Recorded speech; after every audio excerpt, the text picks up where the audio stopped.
కృష్ణ భక్తులందరికీ స్వాగతం. ఈరోజు మన క్లాసు ప్రారంభిస్తాము. ఓం అజ్ఞానతిమిరంధస్య జ్ఞానాంజనశలాకయ చక్షురున్మిలితం యేన తస్మై శ్రీగురవే నమః. శ్రీచైతన్యమనోభీష్టం స్థాపితం యేన భూతలే స్వయం రూపా కదా మహ్యం దదాతి స్వపదాంతికం.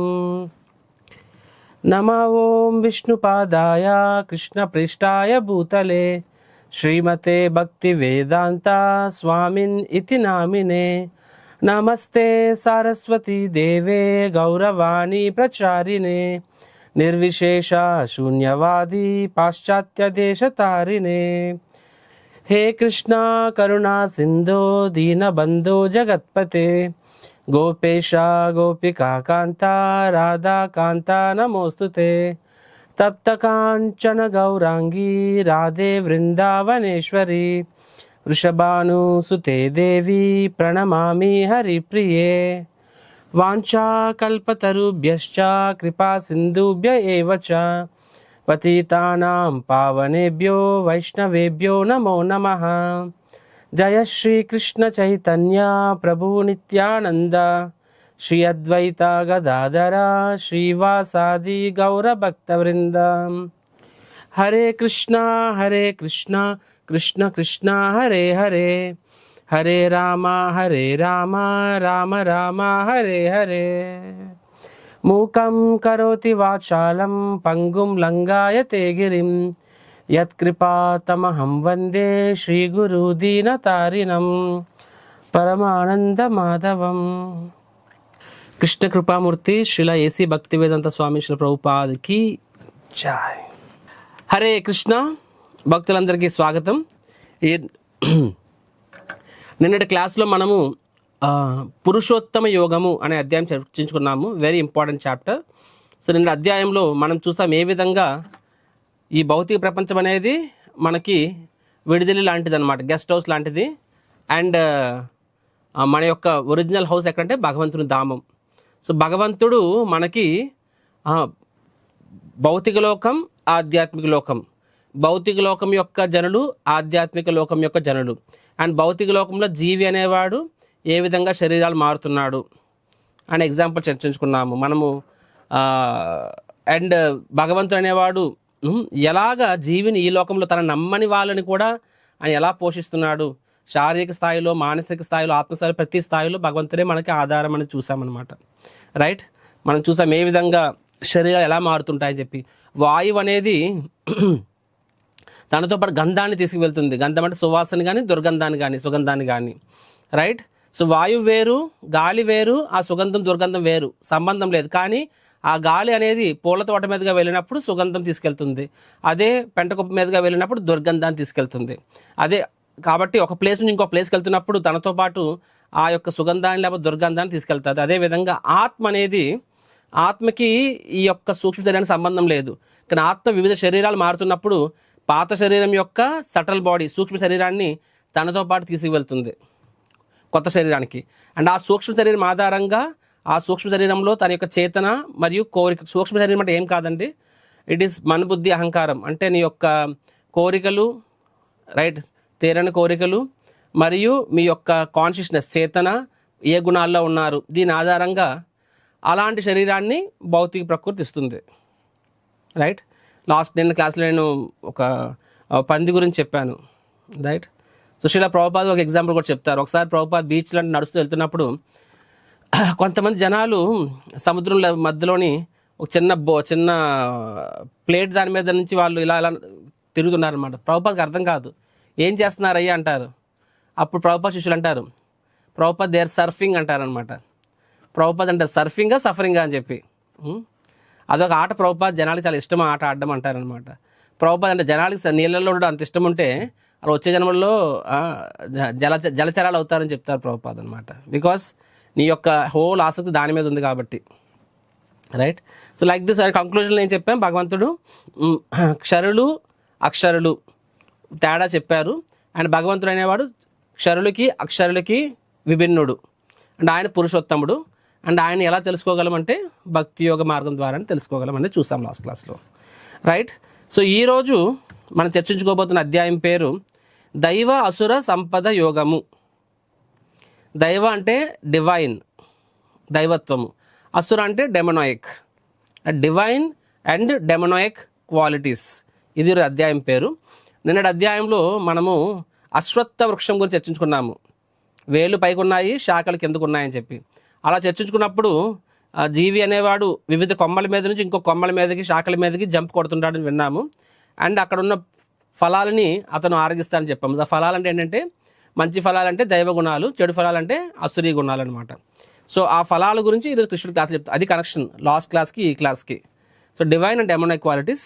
చూడండి, ఈ అధ్యాయము యాక్చువల్గా మనకి ఎస్పెషల్లీ ఈ చాప్టర్లో కొత్త కాన్సెప్ట్స్ ఏమి కృష్ణుడు చెప్పరు. సో ఒక రకంగా జాగ్రత్తగా వినాల్సిన అధ్యాయం ఇది. చాలా ట్రిక్కీ. ఎందుకంటే ఇట్స్ నాట్ సంథింగ్ అన్నోన్, తెలిసిన సబ్జెక్టే. కానీ తెలిసిన సబ్జెక్టే అని చెప్పి లైట్ తీసుకుంటే మనము నష్టపోతాం. ఎందుకంటే ఈరోజు అధ్యాయము చాలా చాలా చాలా ప్రాక్టికల్. ఫర్ ఎగ్జాంపుల్ నిన్నటి అధ్యాయం అంటే చాలా హై లెవెల్ సబ్జెక్ట్స్ అనమాట. అంటే మన తల మీద నుంచి వెళ్ళిపోతుంటాయి కొన్నిసార్లు. భగవంతుని ధామము, త్రిగుణాలు, తల మీద నుంచి వెళ్ళిపోతుంటాయి చాలా సబ్జెక్ట్స్.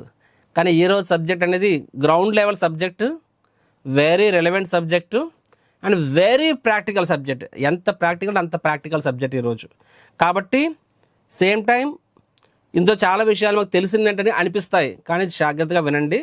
అండ్ ఇఫ్ పాసిబుల్ కాదు, ప్రతి ఒక్కరు నోట్స్ రాసుకోండి. ఎందుకంటే మనలో ఇక్కడ ఎవరు కూడా శుచిధర అంటే ఏక సంజ్ఞాగ్రహాలు ఎవరు లేరు ఇక్కడ, రైట్? సో మనము we have to right it down so that we can remember it. దైవీ అసుర సంపత్తి అని చెప్పాము కదండి, యోగం అని చెప్పి. సో దీనికి అక్రానిమ్ డోర్ అని పెట్టాం, DOOR అని చెప్పి. సో ఫస్ట్ ఈ అధ్యాయాన్ని 4 ఖండాలుగా విభజిస్తే మొదటి భాగము డివైన్ అండ్ డెమోనాయిక్ క్వాలిటీస్, దైవ మరియు అసుర గుణములు, రైట్? డివైన్ అండ్ డెమోనాయిక్, అది ఫస్ట్ సెక్షన్ చూస్తాం మనము. సెకండ్ సెక్షన్ ఏం చూస్తామంటే వాటికి సంబంధించి ఇంకా డీటెయిల్ చూస్తాము. థర్డ్ సెక్షన్ అనేది అసురి భావం ఉన్న వాళ్ళ యొక్క మనోభావన ఏ విధంగా ఉంటుందో చూస్తాము. And last section very important section, ఆ అసుర భావం నుంచి ఎలా బయటపడాలి అన్నిటిగా. అదే ఇంపార్టెంట్ కదండి. మనం చెడు గురించి ఎందుకు వింటున్నామంటే అది సరదా కాదు, అది ఆ చెడు నుంచి ఎలా బయటికి రావాలో తెలుసుకోవడం కోసం చెడు గురించి వింటున్నాం మనం ఇక్కడ. సో లాస్ట్ ఇస్ ఎలా బయటపడాలి అని చెప్పి, right? So let us start. So భగవంతుడు ఈ అధ్యాయం ప్రారంభంలోనే, యాక్చువల్గా అధ్యాయం మొత్తం మీద భగవంతుడు దైవ గుణాల గురించి చెప్తారు, అసుర గుణాల గురించి చెప్తారు. సో దైవ గుణాల గురించి ఏం చెప్తారు? 26 దైవ గుణాలు ఉన్నాయని చెప్తారనమాట. అసుర గుణాలు ఎన్ని చెప్తారు? 6 చెప్తారు. అంటే ఎక్స్టర్నల్ చూస్తే అసుర గుణాల గురించి తక్కువ చెప్తున్నారు, దైవ గుణాల గురించి ఎక్కువ చెప్తున్నారు. అవునా కాదా? కాదండి. ఈ అధ్యాయం ఇంతవరకు భగవంతుడు మంచిగా చెప్పాడు. కానీ ఈ అధ్యాయంలో భగవంతుడు ఏం చెప్తారంటే ఈ 26 దైవ గుణాలని భగవంతుడు 2 శ్లోకాల్లో చెప్పేస్తారు, రైట్? 2 శ్లోకాలు చెప్పేస్తారు. తర్వాత మొత్తం కూడా అసుర గుణాల గురించి చెప్తారు. అంటే అసుర గుణాల గురించి చెప్పి ఆ అసుర గుణాల నుంచి ఎలా బయటపడాలని చెప్తారు. So Krishna dedicates this class mainly for the అసుర గుణాల గురించి చెప్పడానికి ఈ క్లాస్ని ఎక్కువ డెడికేట్ చేస్తారనమాట. సో ఇప్పుడు ఫస్ట్ ఆఫ్ ఆల్ అసలు అసుర, దైవ అంటే గుడ్ క్వాలిటీస్ అని చెప్పి, సో అసుర అంటే ఏంటి అనేది మనం చూస్తాం ఇక్కడ. చూడండి, నిన్నటి క్లాస్లో ఎవరో అడిగారు నన్ను, నిన్నటి క్లాస్ అడిగారు నన్ను ప్రశ్నోత్తరాల సమయంలో. ఒక మాతాజీ నన్ను అడిగారు. ఏమని అడిగారంటే, నేను భక్తి జీవితంలో పురోభివృద్ధి సాధిస్తున్నాను లేదా నాకు ఎలా తెలుస్తుందండి? అంటే నేను ఏ స్థాయిలో ఉన్నాను ఎలా తెలుస్తుంది? నెక్స్ట్ నేను ఏ గుణాలు ఆధీనంలో ఉన్నాను ఎలా తెలుస్తుంది అని అడిగారు ఒక ప్రశ్న. So what kind of person I అని చెప్పి, దానికి నేను ఏం చెప్పాను? ఐ సెడ్, చూడండి, శాస్త్రం చదివితే మనకి తెలుస్తుంది అని చెప్పాను. ఎందుకంటే శాస్త్రం అనేది అద్దం లాంటిది. అద్దంలో అద్దం మన ఎదురుగా లేనప్పుడు మనకు అనిపిస్తుందో నేను బాగానే ఉన్నానని చెప్పి. మేబీ నేను ఈరోజు తిలకం పెట్టుకోలేదేమో, కొన్నిసార్లు తిలకం పెట్టుకోవడం మర్చిపోయి క్లాస్ కెమెరా ముందు వచ్చేస్తాను. కెమెరా ముందుకు వచ్చినప్పుడు అప్పుడు తిలకం ఉండదు. అప్పుడు వెంటనే నేను వీడియో ఆఫ్ చేసి తిలకం పెట్టుకుని మళ్ళీ వస్తాను అనమాట. It happens some times. నేను స్నానం చేసి బట్టలు వేసుకొని వచ్చేసి మర్చిపోయి ఉండొచ్చు. It happens some times. So అంటే మన ఎదురుగా మన ప్రతిబింబం కనిపిస్తేనే మనకు తెలుస్తుంది కదా, లేకపోతే మనకు తెలియదు. అవునా కాదా? సో సిమిలర్లీ నాకు నేనేదో I may be thinking everything is okay. సిమిలర్గా మనకు కూడా చాలాసార్లు నాతో అంతా ఓకే, నేను చాలా మంచివాడిని అనే ఫీలింగ్ మనం ఉండొచ్చు. కానీ శాస్త్రం చదివితే యాక్చువల్గా మనం ఏంటో మనకు తెలిసిపోతుంది. ఫర్ ఎగ్జాంపుల్, ఇప్పుడు రామాయణం మనము అందరం స్టోరీ వింటాము, చూసుంటాము, 100 సార్లు 1000 సార్లు చూసుంటాము, వినుంటాము, చదువుంటాము కూడా మీలో కొంతమంది మంచోళ్ళు. సో అప్పుడు రామాయణం చదివినప్పుడు మనకేమనిపిస్తుంది? వి సీ దట్ రావణుడు సీతమ్మని ఎత్తుకెళ్ళిపోతాడు అని అనేక రకాలుగా హింసిస్తాడు, బాధిస్తాడు, భయపిస్తుంటాడు. నెక్స్ట్ భ్రమలో పడాలని ట్రై చేస్తుంటారు రావణుడి గురించి.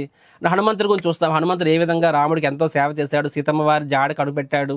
తర్వాత ఆ ప్రక్రియలో ఆ సుందరకాండ మొత్తం చూస్తాం. ఏ విధంగా ఆ సముద్రం దాటెళ్తున్నప్పుడు ఎన్నెన్నో హనుమంతుడికి పరీక్షలు ఎదురయ్యాయి.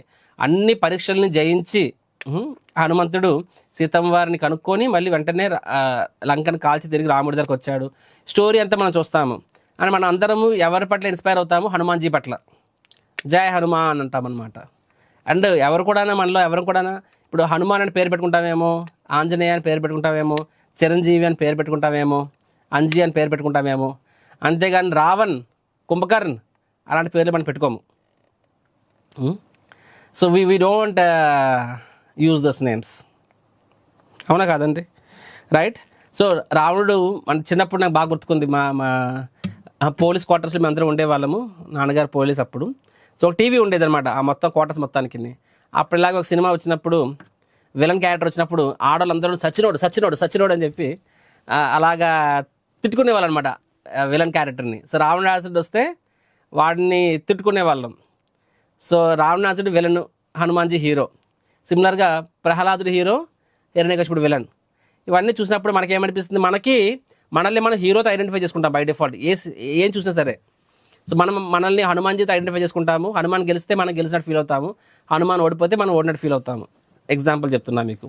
సో సిమిలర్లీ కానీ దగ్గరగా మనం గమనిస్తే, అంటే ఒక సాధనా భక్తుడు అంటే మనలాంటి వాళ్ళు దగ్గర నుంచి గమనిస్తే, మన జీవితంలో మనం ఒక్కసారి క్లోజ్గా గమనిస్తే మనము మనల్ని మనము హనుమాన్జీతో ఐడెంటిఫై చేసుకుంటాం. రావణాసుడితో ఐడెంటిఫై చేసుకోము, పోల్చుకోము. కానీ దగ్గర నుంచి గమనిస్తే మనకి హనుమంతుడి కన్నా కూడా రావణాసురుడి యొక్క లక్షణాలు మనలో ఎక్కువ ఉంటాయి. నిజం చెప్తున్నాను. సో అది అర్థం చేసుకోవడానికి కనీసం ఒక స్థాయి కావాలి. రావణాసుడు ఏం చేస్తున్నాడు? సీతమ్మ వారికి దక్కాల్సింది సీతమ్మ వారు రాముడు చెందాలి. రాముడు కోసం సృష్టింపబడింది, ఆయన తన కోసం వాడుకోనుకున్నాడు. భగవంతుడు చెందింది తన కోసం. సిమిలర్గా మనం కూడా లక్ష్మీదేవి నారాయణుడి సేవలో ఉండాలి, నీ సేవలో కాదు. కానీ మనం లక్ష్మీదేవిని ఏం చేస్తాము? మనం పాకెట్లో పెట్టి బంధిస్తాము, లోకల్లో పెట్టి బంధిస్తాము.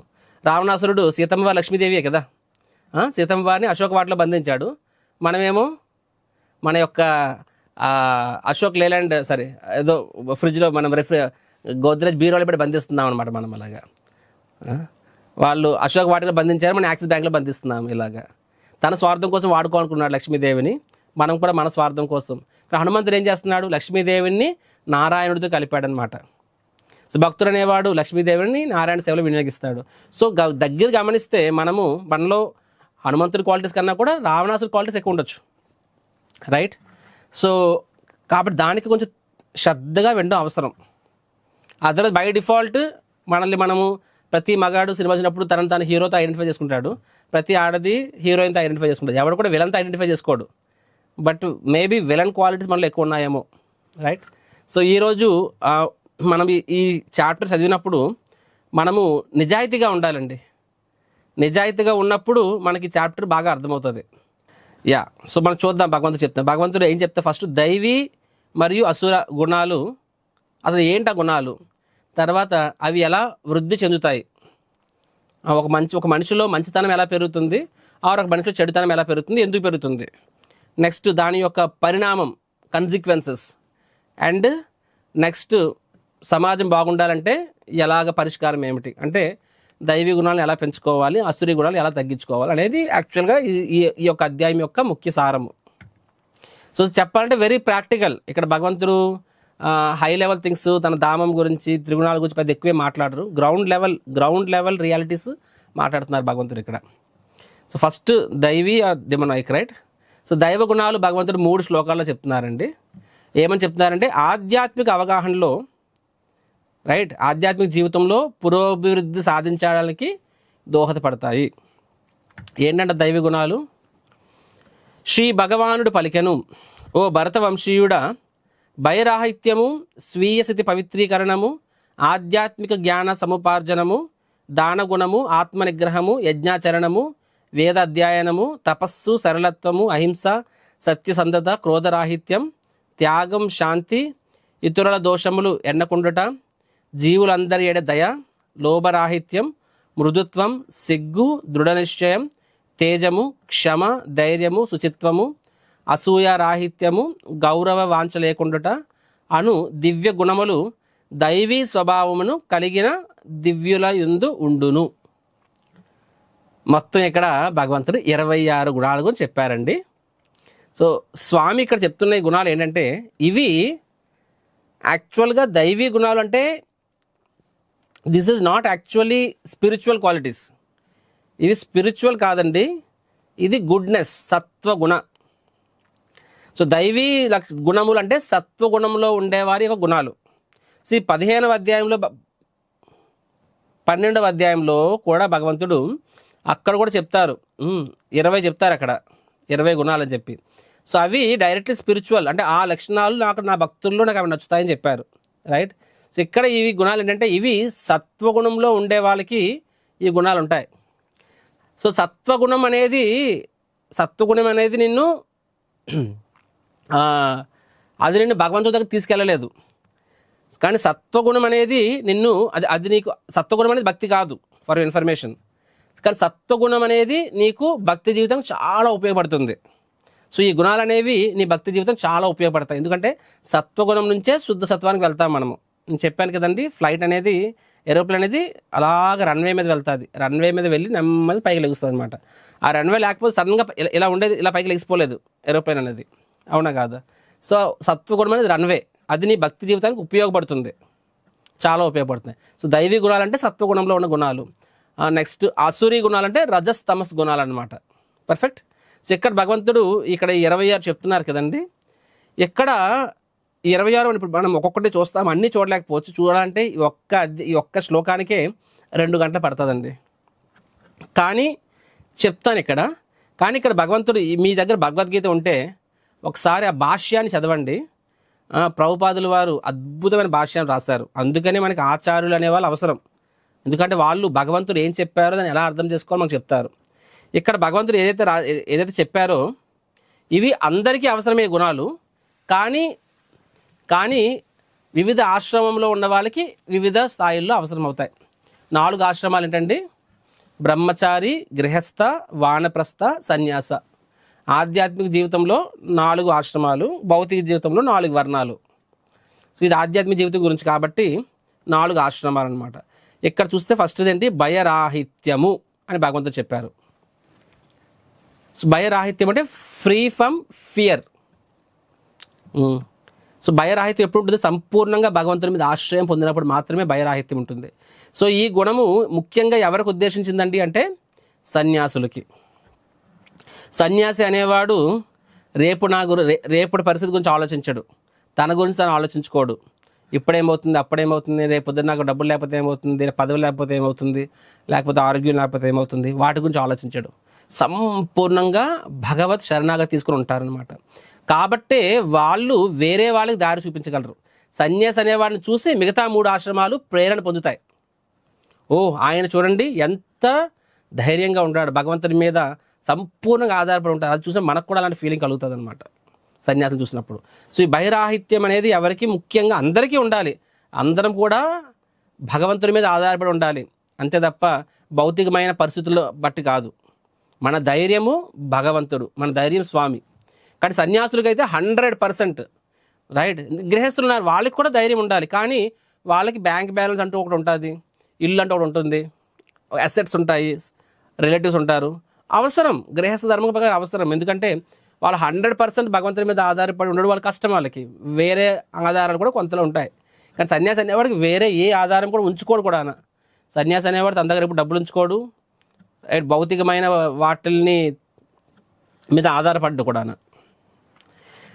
రెండోది స్వీయ స్థితి పవిత్రీకరణము, రైట్, సెల్ఫ్ ప్యూరిఫికేషన్. ఇది ఎవరికండి? ఇది కూడా సన్యాసులకు అనమాట. ముఖ్యంగా అందరూ కూడా అందరికీ అవసరం, 4 ఆశ్రమాలకి అవసరమే. కానీ ముఖ్యంగా సన్యాసి అనేవాళ్ళు వారి యొక్క, ఇప్పుడు గృహస్థ అనేవాడికి వేరే పనులు ఉంటాయి. కుటుంబాన్ని చూసుకోవాలి, సొంత శరీరాన్ని పోషించుకోవాలి, సంపాదించాలి. కానీ సన్యాసి అనేవాడికి ఒకటే కర్తవ్యము, ఏంటంటే తనను తాను పరిశుద్ధం చేసుకోవడము మరియు భగవంతుని గురించి మిగతా 3 ఆశ్రమాలకి చెప్పడము.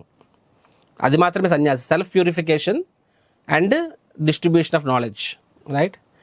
ఆధ్యాత్మిక జ్ఞాన సముపార్జనము, ఇది బ్రహ్మచారులకు కూడా వర్తిస్తుంది, సన్యాసులకు కూడా వర్తిస్తుంది, అందరికీ వర్తిస్తుంది. గృహస్థులు కూడా నేర్చుకోవాలి స్పిరిచువల్ నాలెడ్జ్. కానీ ముఖ్యంగా బ్రహ్మచారులు అనేవాడు గురువు దగ్గర ఆశ్రయం తీసుకుంటారు. గురువు దగ్గర నుండి గురువుకి సేవ చేసి గురువు దగ్గర నుంచి జ్ఞానాన్ని పొందుతారనమాట, రైట్. ఇది ముఖ్యంగా బ్రహ్మచారులకి నెంబర్ 1 రెస్పాన్సిబిలిటీ. బ్రహ్మచారి గురుకులే వసందాంతో గురోర్హితం. బ్రహ్మచారి అనేవాడు గురుకులంలో ఉండి గురువు ఆశ్రయం తీసుకొని అతనికి సేవ చేసి వినయంతో నెక్స్ట్ ఇంద్రియాలు నిగ్రహించుకొని గురువు దగ్గర జ్ఞానాన్ని పొందుతాడు. ఇది బ్రహ్మచారి యొక్క నెంబర్ 1 కర్తవ్యం, రైట్. ఆధ్యాత్మిక జ్ఞాన సముపార్జన అనేది బ్రహ్మచారి యొక్క కర్తవ్యం అనమాట. నెక్స్ట్ దాన గుణము, ఇది ఎవరికండి వర్తిస్తుంది? ఇది గృహస్థులకు వర్తిస్తుంది. సో గృహస్థ అనే వాళ్ళకి ఎన్నెన్నో బాధ్యతలు ఉంటాయి. కానీ గృహస్థ అన్నాక నెంబర్ 1 బాధ్యత ఏంటి అంటే దానము, చారిటీ. మీరు ఏ శాస్త్రమైనా చూడండి, అది ఏ మతమైనా చూడండి, గృహస్థ అన్నాక number 1 responsibility, number 1 is charity. ఎందుకంటే భగవంతుడు సృష్టించిన ఈ యొక్క వర్ణాశ్రమంలో మిగతా 3 ఆశ్రమాలకి సంపాదన అనేది ఉండదు. వారికి వేరే వేరే బ్రహ్మచారి అనేవాడు గురువులకు సేవ చేయాలి, గురువు దగ్గర జ్ఞానాన్ని పొందాలి బ్రహ్మచారిగా ఉన్నంత కాలము, రైట్. వానప్రస్థ అనేవాళ్ళు అన్నింటినీ విడిచిపెట్టి వారు పూర్తిగా వైరాగ్యం చూసుకుని సంపూర్ణంగా ఇంట్లోనే ఉండొచ్చు. But they fully focused spiritual life, అంటే భౌతిక జీవితంలో రిటైర్మెంట్. వానప్రస్థ అంటే. సన్యాసం అంటే అన్ని ఉపాధులు వదులుకొని సంపూర్ణంగా భగవంతుని మీద ఆశ్రయం పొంది ఆ దివ్యజ్ఞానం నలుగురికి పంచడం. సో మిగతా 3 ఆశ్రమాలకి సంపాదన అనేది ఉండదు, ఒక్క గృహస్థాశ్రమం. సో గృహస్థాశ్రమం అనేవారి నెంబర్ 1 రెస్పాన్సిబిలిటీ దానము. తద్వారా మిగతా 3 ఆశ్రమాలు 4 ఆశ్రమాలు నడుస్తాయి అన్నమాట. సింపుల్ ఆత్మ నిగ్రహము, ఇది కూడా అందరికీ ఉండాల్సిందే, కానీ ముఖ్యంగా గృహస్థులకు ఉండాలన్నమాట. ఎందుకంటే బ్రహ్మచారి ఆశ్రమం, వానప్రస్థ, సన్యాసి 3 ఆశ్రమాల్లో కూడా ఇంద్రియ భోగం అనేది నిషిద్ధము. నిగ్రహం కాదు, నిషిద్ధం. నిషిద్ధం అంటే 0, ఇట్స్ నాట్ అబౌట్ ఇంత కాదు. గృహస్థులకి మాత్రము ఇంద్రియ భోగం అనేది అది అలౌ చేయబడింది అనమాట. ఇట్స్ ఓకే, సెన్స్ గ్రాటిఫికేషన్ అనేది గృహస్థులకి యాక్సెప్టబుల్, కానీ పరిమితి. కాబట్టి ఆత్మనిగ్రహం అంటే రెగ్యులేషన్, రైట్, పరిమితి ప్రకారంగాన అని చెప్పి. యజ్ఞాచరణము, ఇది కూడా గృహస్థులకి వర్తింపబడుతుంది అనమాట. వేదాధ్యయనము బ్రహ్మచారులకి, రైట్. సిమిలర్గా ఇలా చూసుకుంటూ పోతే ఒక్కొక్క దానికి చెప్పబడింది. కొంతమంది అందరికీ, ఇప్పుడు సిగ్గు అనేది 4 ఆశ్రమాలకి ముఖ్యమే, మృదుత్వం 4 ఆశ్రమాలకి ముఖ్యమే. సో ఇలాగా డిఫరెంట్ క్వాలిటీస్ ఉన్నాయి. సో ఎసెన్షియల్లీ భగవంతుడు ఇక్కడ ఏం చెప్తున్నారంటే ఈ 26 అనేవి ప్రతి ఒక్కరికి ఇవి దైవ గుణాలు, అంటే సత్వగుణంలో ఉంటాయన్నమాట. ఇవి గుణాలు సత్వగుణంలో ఉండేవారికి దైవ గుణాలు ఉంటాయి, రైట్. ఇందులో కూడా ఒక్కొక్క ఆశ్రమంలో వాళ్ళు ఈ 26లో కొన్ని వాటి మీద ఎక్స్ట్రా ఫోకస్ చేస్తారు, రైట్. ఇప్పుడు వైరాగ్యం అనేది గృహస్థులకి ఉండాలి, బ్రహ్మచారికి ఉండాలి. కానీ గృహస్థులకి కొంత వైరాగ్యం సరిపోతుంది, బ్రహ్మచారులకు పూర్తి వైరాగ్యం ఉండాలి, సన్యాసులకు పూర్తి వైరాగ్యం ఉండాలి, అలా అనమాట, రైట్. సో ఎసెన్షియల్లీ 4 ఆశ్రమాలు they are different stages of spiritual life. బ్రహ్మచారి నుంచి తర్వాత గృహస్థులు అవుతారు, గృహస్థు నుంచి వానప్రస్థ అవుతారు, వానప్రస్థ నుంచి సన్యాసం అవుతారు. ఇది వైదిక పద్ధతి, భగవంతుడు ఇచ్చిన పద్ధతి. సో ఆ పద్ధతి ప్రకారంగా ఒక్కొక్క స్టేజెస్లో ఒక్కొక్క క్వాలిటీస్ని ఎక్స్ట్రా హైలైట్ చేశారు భగవంతుడు. అల్టిమేట్గా ఈ అన్ని గుణాలు దేనికి దారి తీయాలంటే నిన్ను స్మూత్గా భగవంతుని ధామానికి చేరుకోవాలి, ఆ దానికి దారి తీయాలి ఇది. సో ఇక్కడ క్రోధం గురించి చెప్పాం కదా, క్రోధం నుంచి విముక్తి. చూడండి, ఇక్కడ 2 కుటుంబాలు ఉన్నాయి. ఒక కుటుంబంలో అంటే జ్ఞానం లేని కుటుంబం, సత్వగుణం లేదు, రజోతమో గుణాల్లో ఉన్న కుటుంబాల్లో ప్రతి ఒక్కరూ ఏంటి తమ స్వార్థం గురించి ఆలోచిస్తారు. నాకేంటి, లేకపోతే నేను అనుకున్నట్లు జరగాలని చెప్పి. సో ఇప్పుడు ప్రతి ఒక్కడు నేను అనుకున్నట్లు జరగాలనుకున్నప్పుడు, అంటే ఒక చెరువులో 3 రాళ్ళు ఇసిరావు, 3 రాళ్ళు 3 వేరు ప్లేసుల్లో ఇసిరావు, ఏమవుతుంది? ఒక రాసినప్పుడు ఇలాగా కెరటాల్లో వస్తాయి, వేవ్స్ వస్తాయి, అటు సైడ్ వేవ్స్ వస్తాయి. 3 ఒకదాంతో ఒకటి కొలైడ్ అవుతాయి అనమాట, ఢీ కొడతాయి అనమాట.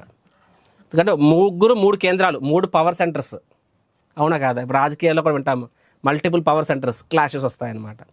కానీ కృష్ణుడు కేంద్ర బిందువుగా ఉన్న కుటుంబం ఎలా ఉంటుందంటే, ఇప్పుడు ఈ కుటుంబంలో ఎలా ఉంటుందంటే, హస్బెండ్ అనుకుంటాడు వైఫ్ నేను చెప్పినట్టు చేయాలి అని చెప్పి, వైఫ్ అనుకుంటుంది హస్బెండ్ నేను చెప్పినట్టు చేయాలి అని చెప్పి, హస్బెండ్ అనుకుంటాడు వైఫ్ నాకు సేవ చేయాలి, వైఫ్ అనుకుంటుంది హస్బెండ్ నాకు సేవ చేయాలని చెప్పి, పిల్లవాళ్ళు అనుకుంటాడు మదర్ ఫాదర్ నాకు సేవ చేయాలి అని చెప్పి, ప్రతి ఒక్కరు నా అనుకుంటారు. కానీ కృష్ణుడు కేంద్రంగా ఉన్న కుటుంబంలో ఏమనుకుంటారంటే, కృష్ణుడు మా స్వామి కాబట్టి నేను కృష్ణుడికి సేవ చేయాలి, అండ్ నా భార్య ఆవిడ కూడా కృష్ణుడి యొక్క అంశనే, కృష్ణుడికి సంతానమే, ఆవిడ వైష్ణవి కాబట్టి ఆవిడ నా సేవ చేయడం కోసం లేదు, ఇక్కడ కృష్ణుడికి సేవ చేయడానికి ఉంది కాబట్టి నేను ఆవిడకి సపోర్ట్ చేస్తాను. సో వైఫ్ కూడా ఏమనుకుంటుంది, నా హస్బెండ్ సంపాదన నా కోసం సంపాదించట్లేదు, భగవంతుడు కోసం సంపాదిస్తున్నాడు కాబట్టి నేను ఆయన సపోర్ట్ చేస్తాను. సో ప్రతి ఒక్కరూ భగవంతుడు కేంద్రంగా అనుకున్నప్పుడు, అంటే ఒకే ప్లేస్లో 3 రాళ్ళు పడితే అప్పుడు ఇంకాస్త ఇంకా పెద్దగా వేవ్స్ వస్తాయన్నమాట, అంతే తప్ప ఒకదాని ఒకటి ఢీ కొట్టుకోవు. సో ఒకే కేంద్రం, భగవంతుడి కేంద్రం. నెక్స్ట్ భగవంతుడు అసురీ గుణాల గురించి చెప్తున్నారు ఇక్కడ. సో డెమనై క్వాలిటీస్ అని చెప్పి ఇక్కడ మీరు చూడొచ్చు, 6 చెప్పారు కదా.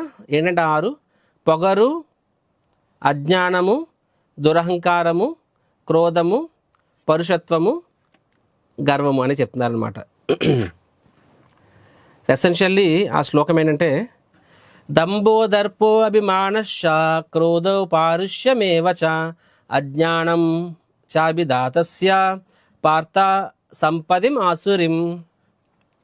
సో దంభ దర్ప అభిమానశ్చ క్రోధో పారుష్యమేవ చ అజ్ఞానం చ అభిదాతస్య పార్థో ఆసురిం సంపదం. ఏం చెప్తానంటే, దంభ పొగరు, దర్ప దురహంకారము, సో క్రోధ అంటే క్రోధము, పరుషత్వము, అజ్ఞానము, గర్వము అని చెప్పి. సో ఇక్కడ 6 లక్షణాల గురించి చెప్పారు. ఈ 6 లక్షణాలు ఏంటంటే, ఇవి రజో తమో గుణంలో ఉండే వాళ్ళకి ఉంటాయంట ఈ 6. సో మిమ్మల్ని మీరు వీ హ్యావ్ టు ఆస్క్. ఇప్పుడు శాస్త్రం అన్నప్పుడు అద్దంలో చూసుకోమని చెప్పాను కదా, మనం అడగాలి ఇవి నాకు ఉన్నాయా అని చెప్పి. అంటే అఫ్కోర్స్ మనము లేవనుకుంటాము, पण పక్కవాడు అడిగితే వాళ్ళు చెప్తారనమాట. చూడండి, ఈ లోకంలో జ్ఞానంలో ఉన్నవాడి విషయం, అంటే నిజమైన జ్ఞానం, ఆత్మజ్ఞానంలో ఉన్నవాడి విషయం పక్కన పెట్టేస్తే ఆత్మజ్ఞానం లేని, ఆత్మసాక్షిత్వం లేని వ్యక్తికి భగవంతుడికి షడైశ్వర్యాలు చెప్పాం కదా, 6 షడైశ్వర్యాలు. ఏంటది? వెల్త్, ఐశ్వర్యము, నెక్స్ట్ జ్ఞానము, సౌందర్యము, ఉత్తమ జన్మ, వైరాగ్యము, బలము. సో ఇలాగే చూసుకుంటే ఈ 6 ఐశ్వర్యాల్లో, రైట్, సో ఈ 6 కూడా సంపద అనేది అన్నిటికన్నా 6 కూడా స్పెషల్. అది ఉన్నప్పుడు అందరూ వాడికి సలాం కొడతారు. ఈ 6 ఏదైనా సరే, ఒక్కటైనా సరే, అందంగా ఎక్కువ ఉన్న వాళ్ళకి ఒక రకమైన పొగరు ఉంటుంది, బాగా తెలివైన వాడికి ఒక రకమైన పొగరు ఉంటుంది, అంటే మిగతా 6 ఉంటాయి. సిమిలర్గా మంచి గొప్ప కుటుంబం ఉండొచ్చు, అండ్ డబ్బు ఉంటాయి, నెక్స్ట్ సో బలం ఉంటుంది, పేరు ప్రతిష్టలు ఉంటాయి. సో ఈ విధంగా చూసినట్లయితే ఫేమ్. సో వీటిలో ఏ ఒక్క ఐశ్వర్యము ఒక వ్యక్తి జీవితంలో కొంచెం వచ్చినా సరే వాళ్ళు న్యాచురల్గా నలుగురిని ఆకర్షిస్తారు. మనము 7వ అధ్యాయంలో చర్చించుకున్నాము, 9వ అధ్యాయంలో చర్చించుకున్నాము. ఈ 6 ఐశ్వర్యాల్లో ఏ ఒక్కటి మనలో కొంచెం అంత ఉన్నా సరే మనము నలుగురిని ఆకర్షిస్తాము. న్యాచురల్గా మనకి ఈ యొక్క అసుర గుణాలనే వస్తాయి. కానీ జ్ఞానంలో ఉన్నవాడికి రాకపోవచ్చు, ఎందుకంటే వాడికి తెలుసు భగవంతుడు నాకు ఇచ్చాడు, ఇది నావి కాదు, ఈ శరీరమే నాది కాదు. కాబట్టి వాడు ఆత్మస్థాయిలో ఉన్నవాడికి ఇవేమీ అహంకారాన్ని ఇవ్వవు. కానీ శారీరక స్థాయిలో ఉన్న వ్యక్తికి భగవంతుడి యొక్క దివ్య 6 ఐశ్వర్యాలు ఏ ఒక్కటి వచ్చినా సరే వాళ్ళ అహంకారం అనేది వస్తుందన్నమాట, ఈ అజ్ఞానం అని చెప్పి. దంభో దర్ప అభిమానశ్చ క్రోధో పారుష్యమేవచ అజ్ఞానం చాభిదాతస్య పార్థో ఆసురం సంపదం. ఆసురి సంపద యాక్చువల్గా సంపద కాదండి, సంపద అంటే పనికొచ్చేది, ఇవన్నీ పనికిరానివి. కానీ అసుర గుణంలో ఉన్నవాడికి వాడి దృష్టిలో ఇవే పనికొచ్చేవన్నమాట. బయట చూడండి, బళ్ళు కూడా చూడండి, ప్యాషన్ ప్యాషన్ అని చెప్పి బండి పేరు ఉంటుంది.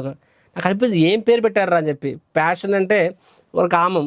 సో అది పాజిటివ్ పదం కాదు, కానీ దాన్ని నెగిటివ్ పదం కింద దాన్ని అది ఈ రోజుల్లో people are promoting it. So ఇప్పుడు మనము ద ఇంపార్టెంట్ పాయింట్ ఈరోజు క్లాస్లో ఈ ఈ ఈ దుర్గుణాల గురించి చర్చించుకోవడం కాదు, అందరికీ తెలిసినవే. మన ప్రతి ఒక్కరిలో ఉంటాయి ఈ ఆరు అవలక్షణాలు. నాలో ఉంటాయి, నీలో ఉంటాయి, అందరిలో ఉంటాయి. కాబట్టి చెడు గురించి మాట్లాడిసి మనం ఇప్పుడు ఎందుకు చెడు గురించి మాట్లాడుతున్నామంటే, వాటిని చెడు వినకు, చెడు మాట్లాడకు, చెడు చూడకు అన్నారు. సో ఇప్పుడు మనం ఎందుకు చెడు గురించి మాట్లాడుతున్నామంటే, ఎక్కడితో ఆపేస్తే తప్పది.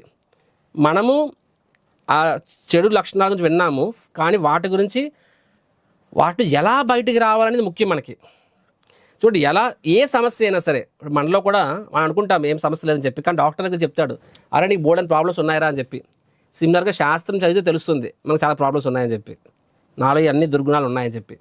సో అది ప్రాబ్లం కాదు. కానీ ఫస్ట్ సమస్య ఏంటంటే, మన సమస్యని మనం గుర్తించుకోవడం, అంటే మన సమస్యని మనం రికగ్నైజ్ చేయడం, గుర్తుపట్టడం 50% సమస్య పరిష్కారం. అసలు ఆ సమస్య నాలో ఎలా వచ్చింది, ఆ డిసీజ్ ఎలా వచ్చింది నాలోని, హౌ దట్ ప్రాబ్లం, అసలు ఆ ప్రాబ్లం ఎలా వస్తుంది తెలుసుకుంటే అక్కడే సగం సమస్య తీరిపోయినట్టు. ఆ మిగతా సగం సమస్య దాని నుంచి ఎలా బయటపడాలి గుర్తించడంలోనే సగం ప్రాబ్లం ఉంది, సగం సొల్యూషన్ ఉంది. దాన్ని పరిష్కరించడంలో మిగతా సగం సొల్యూషన్ ఉందన్నమాట. సో ఇప్పుడు మనము అసలు ఈ దుర్గుణాలు అనేవి ఉన్నాయి కదా, ఈ 6 అసురీ గుణాలు అనేవి. అసురీ గుణాలు కానీ దైవ గుణాలు ఏదైనా సరే, ఈ రెండింటికి ఒకటే లాజిక్. అవి ఎలా అభివృద్ధి చెందుతాయి, మంచి అయినా సరే చెడు అయినా సరే ఎలా అభివృద్ధి చెందుతాయి అంటే దాని సమాధానం ఏంటంటే 3. 1 జన్మరీత్యా, 2 స్వభావం అంటే గుణాలంటే నువ్వు పెరిగిన వాతావరణం, ఎలాంటి గుణాల సాంగత్యంలో ఉన్నావు ఎన్నాళ్ళు అనేది. 3 అనేది అభ్యాసం అంటే నీ ప్రాక్టీస్ అంత స్ట్రాంగ్గా ఉంది. ఈ 3 ఆధారంగా జాగ్రత్తగా వినండి. ఇప్పుడు నేను చెప్పబోయేది చాలా ఇంపార్టెంట్. మీలో గత 15 రోజులుగా చాలా ప్రశ్నలు అడిగారు కదా మీరు నన్ను, ప్రభుజీ ఎలా బయటపడాలి, ఇదేంటి అదేంటి అని చెప్పి. అన్నిటికీ సమాధానం ఈ సెక్షన్లో ఉంది. అన్నిటికీ ఇప్పుడు నేను చెప్పబోయే నెక్స్ట్ 15 నిమిషాలు has solution to all the questions you're asking. చాలా క్వశ్చన్స్ అనమాట. అంటే బిహేవియరల్ క్వశ్చన్స్. బిహేవియర్ తెలుగులో ఏమంటారు, నీ ప్రవర్తనకి, నెక్స్ట్ మన యొక్క మంచి చెడు గుణాలకు సంబంధించిన ప్రశ్నలకి అన్నిటికీ సమాధానము ఈ నెక్స్ట్ 20 నిమిషాల్లో ఉందన్నమాట. కాబట్టి శ్రద్ధగా వినండి. సో జన్మ, స్వభావం, అభ్యాసం. సో ఫస్ట్ ఆఫ్ ఆల్ జన్మ అనేదే చాలా ఇంపార్టెంట్. మనం చూస్తూ ఉంటాము కొంతమంది పుట్టుకతోనే, ఎందుకంటే మనం as I said when we're born, మన పుట్టుకతోనే సూక్ష్మ శరీరంతో పుట్టామని చెప్పామన్నమాట. సో కర్మానుసారంగా నీకు మనిషి బాడీ రావచ్చు. సో మనిషి శరీరం వచ్చింది, కానీ ఆ యొక్క సట్ల బాడీ వస్తుంది కదా, అందులో వాసనాస్ అంటే పూర్వజన్మపు లక్షణాలు అనమాట. అవి మంచి రావచ్చు, చెడు అవ్వచ్చు. సో కొంతమంది పిల్లలు పుట్టుకతోనే ఒక రకంగా పుడతారనమాట. కొంతమంది దే ఆర్ డివైన్ అంటే దైవీ సంపత్తి. అంటే వాళ్ళు ఎలా ఉంటారు, మంచిగా ఉంటారు, బుద్ధిగా ఉంటారు, తనకున్న ఆట బొమ్మలు నలుగురితో పంచుకుంటారు, రైట్. ఎవరికైనా ఏదైనా కొంచెం తన సహాయం చేస్తారు, నలుగురిని నవ్విస్తుంటారు, మంచిగా ఉంటారు అనమాట, పెద్దల మాటలు వింటూ ఉంటారు. ఇది ఒక రకం. ఇంకొంతమంది పిల్లలు ఉన్నారు, పేరుకు పిల్లలు బ్రహ్మ రాక్షసులా ఉంటారనమాట, రైట్. ఏడుస్తుంటారు, ఏడిపిస్తుంటారు, అందరివి లాగేసుకుంటూ ఉంటారు, పక్కన కొడుతూ ఉంటారు, చీమలు దొరికి చీమలు చంపుతూ ఉంటారు. తూనీగలు ఉంటాయి కదా, తూనీగల్ని చిన్నప్పుడు నాకు గుర్తుకుంది. I have seen children. ఆ తూనీగలకి, అంటే ఈ రోజు నగరాల్లో కనిపించవేమో, ఆ తూనీగలకి దాని టైల్కి తాడుతో కడతారన్నమాట. తాడుతో కట్టేసి దాన్ని గాలిలో ఎగరేస్తారనమాట. పాపం అది దాన్ని యొక్క రెక్కలు తెంపుతూ ఉంటారు. పాపం అది చస్తూ ఉంటుంది, భరిస్తుంటుంది, కానీ దానిలోకి ఆనందం వస్తూ ఉంటుంది అనమాట. దీన్నే సునకానందం అంటారు కదా, ఇది ఒక రాక్షస ఆనందం ఇది. సో కొంతమంది ఇలా కూడా ఉంటారు. ఈ రోజుల్లో బయట పిల్లలు ఎక్కడ ఆడుతున్నారు చెప్పండి, కానీ వీడియో గేమ్స్ను చిన్నప్పటి నుంచే డిషుమ్ చచ్చిపోవడాలు, రక్తాలు, దానికి ఏదో గెలిచినట్టు అనమాట. రాక్షస ఆనందాలు ఇవన్నీ. సో కొంతమంది పుట్టుకతోనే దైవీ సంపత్తితో పుడతారు, కొంతమంది పుట్టుకతోనే ఆసురి సంపత్తి. అంటే అది పాస్ట్ లైఫ్. ఆత్మ అని చెప్పాను కదండి, సుగంధం దుర్గంధం తనతో పాటు తీసుకొస్తుంది కొత్త ప్రదేశానికి వచ్చినప్పుడు. అదేవిధంగా ఆత్మ అనేది ఆ సూక్ష్మ శరీరాన్ని తీసుకొస్తుంది. కాబట్టి జన్మతః కొంతమంది దైవీ ఆసురి గుణాలతో పుడతారు. ఇది ఫస్ట్ పాయింట్. అందుకనే యాక్చువల్ శాస్త్రం ఏం చెప్తుంది తెలుసా? సరే మనము ఎలా జాగ్రత్త తీసుకోవాలని చెప్పి అభిజాతస్య అంటున్నారు. పార్థ అభిజాతస్య అజ్ఞానం అభిజాతస్య పార్థ ఆసురి సంపద. అభిజాతస్య అంటే జన్మించిన వాడి యొక్క అని అర్థం, పుట్టుకతోనే అని చెప్పి. సో అందుకే శాస్త్రం ఏమని చెప్తుందంటే గర్భాధాన సంస్కారం చెప్తుంది. మీలో చాలామంది గర్భాధాన సంస్కారం అనే పదము ముందు వినుండకపోవచ్చు కూడా. ప్రతి మనిషికి పుట్టిన దగ్గర నుంచి చచ్చేదాకా వివిధ సంస్కారాలు ఉంటాయి, రైట్? సో ఫస్ట్ సంస్కారం అనేది గర్భాధాన సంస్కారం. లాస్ట్ సంస్కారం అంత్యేష్టి, అంటే చితి కాలుస్తారు కదా, బాడీని కాలుస్తారు, అది లాస్ట్ సంస్కారం అది. సో గర్భాధాన సంస్కారం ఫస్ట్ సంస్కారం.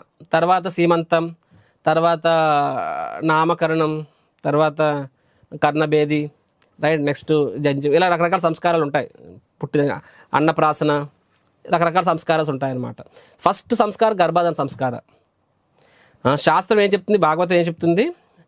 యాక్చువల్గా మన యొక్క ఇప్పుడు స్త్రీ పురుషులు కలిసినప్పుడే కదా యాక్చువల్ శాస్త్రం చెప్తుంది, పురుషుని యొక్క వీర్యం ద్వారానే స్త్రీలో ప్రవేశిస్తున్నప్పుడే ఆ సమయంలోనే ఆత్మ అనేది కూడా ప్రవేశిస్తుంది స్త్రీ గర్భంలోని, డే 1, రైట్? సో అది శాస్త్రం చెప్తుంది. కర్మణ దైవనేత్రేణ జంతుర్ దేహోపపతి స్త్రియా ప్రవిష్ట ఉదరం పుంస రేత కణ ఆశ్రయ. రేత కణ అంటే man's semen, through that soul goes inside the female body అని చెప్పి. సో అయితే ఏ ఆత్మ వస్తుంది ఆ శరీరంలోకి అంటే దానికి ఏం చెప్పబడింది? అది మన యొక్క చేతన. అంటే ప్రతి ఆత్మకి ఒక రకమైన చేతన ఉంటుంది, కాన్షియస్నెస్ ఉంటుంది. అండ్ ఆ స్త్రీ పురుషులు సంగమించినప్పుడు వారి యొక్క కాన్షియస్నెస్ ప్రకారంగా అలాంటి ఆత్మ వాడు ఆకర్షిస్తాడనమాట. అలాంటి ఆత్మను వాడు ఆకర్షిస్తాడు. అందుకనే శాస్త్రం ఏమంటుంది, ఆ స్త్రీ మరియు పురుషుల యొక్క కాన్షియస్నెస్ అంటే ఆ సంగమము, ఆ సంభోగం టైంలో వారి కాన్షియస్నెస్ ప్యూర్గా ఉండాలి. అప్పుడు ఒక ప్యూర్ సోల్ వస్తుంది వాళ్ళ వాళ్ళ వాళ్ళ ఇంటికి అన్నమాట. దాన్నే గర్భాధాన సంస్కారం అంటారు. అది మన కామంతో చేసినప్పుడు ఏమవుతుంది, అప్పుడు అది కామం అలాంటి ఆత్మే వస్తుంది. సో ఎలాంటి మన చేతన టైంలో ఎలా ఉన్నప్పుడు, అందుకనే యాక్చువల్గా మనందరికీ తెలిసిందే కానీ యాక్చువల్గా దీని పర్పస్ తెలియదు. నేను కూడా చిన్నప్పుడు 10th చదువుతున్నప్పుడు మా ఇంట్లో మా పెద్దానికి పెళ్ళయింది, వివాహం అయింది. తర్వాత వదిన గారు వచ్చారు, దాన్ని ఫస్ట్ నైట్ అంటారు. అప్పుడు అది ఒక బ్రాహ్మణుడు వచ్చాడు, ఏదో యజ్ఞం చేశాడు, ఏదో పూజ చేశాడు, మాకేం తెలియదు అప్పుడు. Then they had gone. నాకు అనిపించింది, అరే ఇలాంటి ప్రోగ్రామ్కి పంతులు ఎందుకు వచ్చాడు, ఇదంతా హంగామా ఏంట్రా బాబు అని చెప్పిన.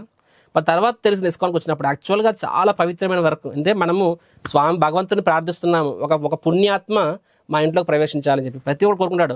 ప్రభుజీ కోరుకోండి ప్రభుజీ మా ఇంట్లో కృష్ణుడు రావాలి, రాముడు రావాలని చెప్పి. సో ఎస్, అది అలా అవ్వాలంటే ఫస్ట్ మనల్ని మనం ప్రిపేర్ చేసుకోవాలి. So there is a system first of all, దాన్నే గర్భాధాన సంస్కారం అంటారు. అందుకనే భక్తులు అనేవాళ్ళు భగవంతుని పూజ చేసి స్మరించి అది దాని యజ్ఞంలా చేస్తారు. భగవంతుడు గీతలో చెప్తాడు, యాక్చువల్గా ధర్మాన్ని అనుసరించి చేసిన ఆ యొక్క కలయిక అనేది అది కూడా నేనే అని చెప్తారు భగవంతుడు. ధర్మో అవిరుద్ధ భూతేషు కామోస్మి భరతర్షభ అని చెప్పి ఆ కామాన్ని కూడా నేనే అని చెప్తారు భగవంతుడు అనమాట. ఎందుకంటే ఆ పిల్లవాడిని కండం అనేది ఒక పవిత్రమైన కార్యం, అది సరిగ్గా చేస్తే, రైట్? సో జన్మ అనేది వెరీ ఇంపార్టెంట్. ఎందుకంటే నువ్వు ఎలాగ స్త్రీ పురుషుల యొక్క చేతన ప్రకారంగానే పుట్టబోయే బిడ్డ దైవీ సంపత్తి లేకపోతే ఆసురీ సంపత్తితో జన్మిస్తాడు. సెకండ్ కాన్సెప్ట్ ఏంటంటే స్వభావం అంటే గుణాలు, రైట్? సో సరే పుట్టాడు, దైవీ సంపద అవ్వచ్చు, ఆసురీ సంపద అవ్వచ్చు, ఏదైనా కానివ్వండి. కానీ తర్వాత పెరిగిన వాతావరణం ఏంటి, ఆ వాతావరణం కూడా ఆ వ్యక్తి యొక్క స్వభావాన్ని ఒక రకంగా మరుస్తుందన్నమాట. సో ఎలాంటి వాతావరణంలో పుడితే, ఇక్కడ మీరు చూడ త్రిగుణాలు అనేవి ఉంటాయి కదండి, త్రిగుణాలు ప్రభావం. అసుర స్వభావాలు అంటే రజోతమో గుణంలో ఆయన పెరిగితే ఆయనకి అసుర గుణాలు వస్తాయి. సత్వగుణంలో ఆయన పెరిగితే ఆయనకి దైవ స్వభావాలు వస్తాయన్నమాట. ఒక స్టోరీ చెప్తాను మీకు. ఒక ఊరిలో ఒక పక్షులు పెంచుకునేవాడు ఉంటాడు. ఒకసారి తనకి డబ్బు లేదు, అవసరమే సంతకెళ్ళి తను రెండు రామచిలకల్ని అమ్మాలనుకుంటాడు. ఇష్టం లేదు కానీ అవసరం పాపం. అయితే ఫస్ట్ ఒక పండితుడు వచ్చి ఒక చిలకని కొనుక్కొని వెళ్తాడు. రెండో చిలక, ఆ రెండు చిలకలు బాగా క్లోజ్ ఫ్రెండ్స్, మంచి స్నేహితులు ఆ చిలకలు. ఆ రెండో చిలకని ఒక కషాయి వాడు కొనుక్కొని వెళ్తాడనమాట. తర్వాత ఏమవుతుంది, ఒక సంవత్సరం గడుస్తుంది. పాపం ఆ రైతుకి మళ్ళీ మళ్ళీ ఆ చిలకలే గుర్తుకొస్తున్నాయి. అంటే వాడికి మాట్లాడడం వస్తాయి, వాడికి మాట్లాడడం వచ్చనమాట, నేర్పించాడు ఆయన. సో సంవత్సరం అయిన తర్వాత మళ్ళీ ఆ చిలకలు చూడాలని చెప్పి వాళ్ళ ఇంటికి వెళ్తాడు. ఫస్ట్ ఆ పండితుడింటికి వెళ్ళాడనమాట. వెళ్ళినప్పుడు ఆ చిలకను చూడగా ఎంతో ఆనందం చిలకడనమాట. రండి దయచేయండి, మంచినీళ్ళు తాగండి అని చెప్పి, బాగున్నారా అంత ఇది అంటే ఆ చిలక ప్రేమగా మాట్లాడుతుంది. తన పాస్ట్ ఓనర్ కదా గుర్తు తెచ్చుకొని 4 శ్లోకాలు కూడా చెప్తుంది, వేద మంత్రాలు కూడా నేర్చుకుంది చిలక. సో ఆ యొక్క రైతు చూసి చాలా హ్యాపీ అయ్యాడు, ఆహా నా చిలక బాగుందని చెప్పి. తర్వాత అదే మళ్ళీ కషాయవాడి దగ్గర వెళ్ళాడు అన్నమాట అతను రెండో చిలక చూడడం కోసం. ఆ చిలక చూసింది, వెంటనే అన్నది, ఎవడ నువ్వు, ఎదురొచ్చావు నువ్వు, పో ఇక్కడి నుంచి పో, మనకి మళ్ళీ నన్ను వదిలిస్తావు, మళ్ళీ ఎందుకు వచ్చా అని చెప్పి బూతులు తిడుతుంది అనమాట. ఎందుకంటే ఆ చిలక రోజు రాత్రి పగలు ఆ ఇంట్లో అందరూ కూడా ఒక రకమైన భాష వాడతారు, ఒక రకమైన స్వభావాలు ఉంటాయి. ఆ స్వభావాన్ని అది కూడా పుచ్చుకొని అది కూడా ఆ విధంగా వ్యవహరిస్తుంది అనమాట. రైట్, మనం చూసామా ఇక్కడ తేడా. సో ఫస్ట్ కేటగిరీ ఏంటి, ఒక బ్రాహ్మణుడి ఇంట్లో పండితుడి ఇంట్లో ఉన్నప్పుడు అక్కడ ఒక రకంగా భగవంతుని చింతనలో ఉన్నప్పుడు ఆ చిలక కూడా అలాంటి దైవ గుణాలని పెంచుకుంది, ఇక్కడ అసురి గుణాలని పెంచుకుంది అనమాట. కాబట్టి మనము ఒకటి జన్మతః ఒక రకంగా మనము మంచి లేకపోతే చెడు గుణాలతో రావచ్చు. కానీ మంచి గుణాలతో వచ్చినా చెడు గుణాలతో వచ్చినా సరే, ప్లస్ మన పెరిగిన వాతావరణము, మనం ఎలాంటి వాళ్ళతో కూడుతున్నామని చెప్పి, it's not so big thing to understand. మనం హిందీలో ఒక సామెత ఉందన్నమాట, జైసా సంగ్ వైసా రంగ్ అని చెప్పి. తెలుగులో అంటారనమాట. ఇంగ్లీష్లో ఒక సామెత ఉంది, ఇంగ్లీష్లో ఏమంటారంటే, you show me your friends, I will tell about you అంటారనమాట. నీ స్నేహితులను చూపించు, నేను నీ గురించి చెప్తానని చెప్పి. ఎందుకంటే నువ్వు ఎలాంటి స్నేహితులతో కూడితే అలా తయారవుతావు, ఆర్ నువ్వు ఎలాంటి వాడివైతే అలాంటి స్నేహితులతో కూడుతావు. రైట్, జైసా సంగ్ వైసా రంగ్. Right, so we have seen కొన్నిసార్లు పండిత పుత్ర పరమశుడు అంటారు కదా, మంచి కుటుంబంలో పుట్టాడు, దైవీ సంపన్నతో పుట్టాడు, కానీ చెడు సాంగత్యానికి అలవాటుపోయి చెడిపోయిన ఉన్నారు. కొంతమంది స్లమ్లో పుట్టి కూడా, మా జగన్నాథ్ టెంపుల్ ఉంది వెనకాతల, మొత్తం స్లమ్ ఏరియా అది. సో అన్ని రకంటే వాళ్ళ టెంపుల్కి వచ్చి ఫస్ట్లో టెంపుల్కి వచ్చి ఏది పడితే దొంగతనం చేసేసి వాళ్ళు, చెప్పాలంటే హుండీలో ఉన్న డబ్బులు కూడా లాక్కెళ్ళిపోయేవాళ్ళు ఆ పిల్లలు. అనిపించేది వీళ్ళు రాక్షసులు రా బాబు అని చెప్పిన. కానీ అయినా సరే ప్రతి శనివారం ఆదివారాలు నాడు ప్రసాదం పంచుతూనే ఉంటాము. తినడానికి వచ్చేవాళ్ళేమో, కానీ ప్రసాదం తీసుకుంటూ వాళ్ళ హృదయాలు పరివర్తన చెంది ఈరోజు చూస్తే ఇంచుమించు 30-40 మంది చిన్నపిల్లలు, వాళ్ళు ఆ ప్రోగ్రామ్కి వస్తారు, వాళ్ళే ప్లేట్లు తోమేస్తారు, వాళ్ళే క్యూ లైన్ మేనేజ్ చేస్తారు, వాళ్ళే చెప్పులను లైన్లో పెడతారు, స్టాండ్లో పెడతారు. అంటే ఈస్ ఈజ్ అ ట్రాన్స్ఫర్మేషన్. ఎందుకంటే మందిరం పక్కన ఉంది, కంటిన్యూస్గా చాంటింగ్ నడుస్తుంది, శబ్దం వినిపిస్తుంది, హరినామం వినిపిస్తుంది. సో ఒక రకమైన ప్రశాంతం తింటూ వాళ్ళలో సత్వగుణం అని డెవలప్ అయింది. న్యాచురల్గా సేవాభావం, అంతవరకు దొంగతనాలు చేయాలనుకున్న మనిషి ఒక రకంగా మారారు, చూడొచ్చు. సో జన్మ అనేది ఒక కారణమైతే, రెండో కారణము గుణాల యొక్క సాంగత్యం, ఇది రెండో కారణం. సో మూడో కారణం ఉంది, ఇంకా ఇంపార్టెంట్ కారణం, అదేంటంటే అభ్యాసం. చూడండి, భౌతిక పరిస్థితులు ఇబ్బందికరమైనప్పటికీ అన్ని తరగతుల వారు అభ్యాసం ద్వారా ఈ గుణాలని పెంపొందించుకొని నెమ్మదిగా ఉన్నతమైన ఆత్మ సాక్షాత్కారానికి స్థాయికి ఎదగవచ్చు. రైట్, ఇది మోస్ట్ ఇంపార్టెంట్. మూడిట్లోకి ఇది మోస్ట్ ఇంపార్టెంట్. అంటే ఇప్పుడు మీరు అందరు క్లాస్ వింటున్నారు కదా, మీ అందరు కూడా తెలుసుకోవాల్సింది ఇది మోస్ట్ ఇంపార్టెంట్. ఇది ఇప్పుడు చెప్పబోతుంది. పుట్టుకతో నువ్వు దుర్గుణాలతో పుట్టావేమో, ఫైన్. నువ్వు పెరిగిన వాతావరణం కూడా అంత గొప్ప వాతావరణం కాదేమో, చలేగా. అంటే రజోతమో గుణాల యొక్క ప్రభావం నీ మీద ఎక్కువ ఉంది. సో ఈ రోజుల్లో వాస్తవం చెప్పాలంటే బై డిఫాల్ట్ రజోతమో గుణాలే ప్రభావం ఉంటుంది. సత్వగుణం ప్రభావం ఎవరికి ఉంటుంది? Hardly anyone. అందరికీ రజోతమో గుణాలు ఉంటుంది. ఏమని చెప్పాను ఇక్కడ? అభ్యాసం అని చెప్పి. సో మనం ఎలా పుట్టామో, మనం దైవీ గుణాలతో పుట్టామా, అసురీ గుణాలు పుట్టామా మనకు తెలియదు. సరే, అది అవసరం లేదు, గతం గత. రెండోది, మన పెరిగిన వాతావరణం ఒక ఐడియా ఉంటుంది, మనము ఎలాంటి వాతావరణంలో పెరిగామని చెప్పి చాలాసార్లు. కానీ అది ఏదైనా సరే నీ చేతిలో వచ్చి గుణాలు అనేవి నిన్ను ఒక రకంగా పుష్ చేస్తాయి, ఒక రకంగా నిన్ను ప్రేరేపిస్తాయి. కానీ నిర్ణయం అనేది గుణాలు తీసుకోవండి, నిర్ణయం అనేది నువ్వే తీసుకుంటావు. స్వేచ్ఛ అనేది, ఆ డిజైర్ అనేది నీదే. ఫర్ ఎగ్జాంపుల్, నీ ఫ్రెండ్స్ నీ చేత బలవంతంగా తప్పుడు పని చేయమని ప్రోత్సహిస్తారు, కానీ నువ్వు అంటే వాళ్ళు ఎవరు బలవంత పెట్టలేరు. అది అవి పుష్ చేస్తాయి అంతే. కాబట్టి మనం ఒక రకంగా ఇప్పుడు నేను చెప్పాను కదా, నువ్వు పేదవాడిగా పుట్టిండొచ్చు, నీ చేతిలో లేదు, కానీ పేదవాడిగా చచ్చిపోవాలని రూల్ ఏం కాదు. అది నీ యొక్క శక్తితో, నీ యొక్క వివేకంతో ఉపయోగించి నువ్వు బయటపడవచ్చు, నువ్వు ఒక స్థాయికి చేరుకోవచ్చు. రైట్. సంబడి మేబీ కొంతమంది స్లమ్లో పుడుతుంటారు అనమాట. పుట్టడంతోనే అసురీ జన్మ. పుట్టిన కూడా స్లమ్లో పుట్టారు. ఇంట్లో తండ్రి తాగుబాతు, తల్లి ఏమో తెలీదు ఒక రకం. సో ఇంట్లో ఎప్పుడు కొట్టుకుంటూ ఉంటారు, ఎప్పుడు డ్రగ్స్ అమ్ముతూ ఉంటారు, ఆడు మందు కొడుతూ ఉంటాడు. అలాంటి ఇళ్ళలో పుట్టిన పిల్లవాడు బై డిఫాల్ట్గా మేబీ వాళ్ళకి అలాంటి గుణాలే వస్తాయేమో, కంపల్సరీ కాదు, ఇన్ జనరల్గా. సో వాడికి తప్పు అనిపించదు, మందు కొట్టడం తప్పు అనిపించదు, లేకపోతే వాడు కూడా నీకు డ్రగ్స్ అమ్ముకుంటే లేకపోతే బ్లాక్ టికెట్లు అమ్ముకుంటే అలాగే ఉంటాడేమో ఒక రకంగా. కానీ అలాగే ఉండిపోవడం ఏం కాదు.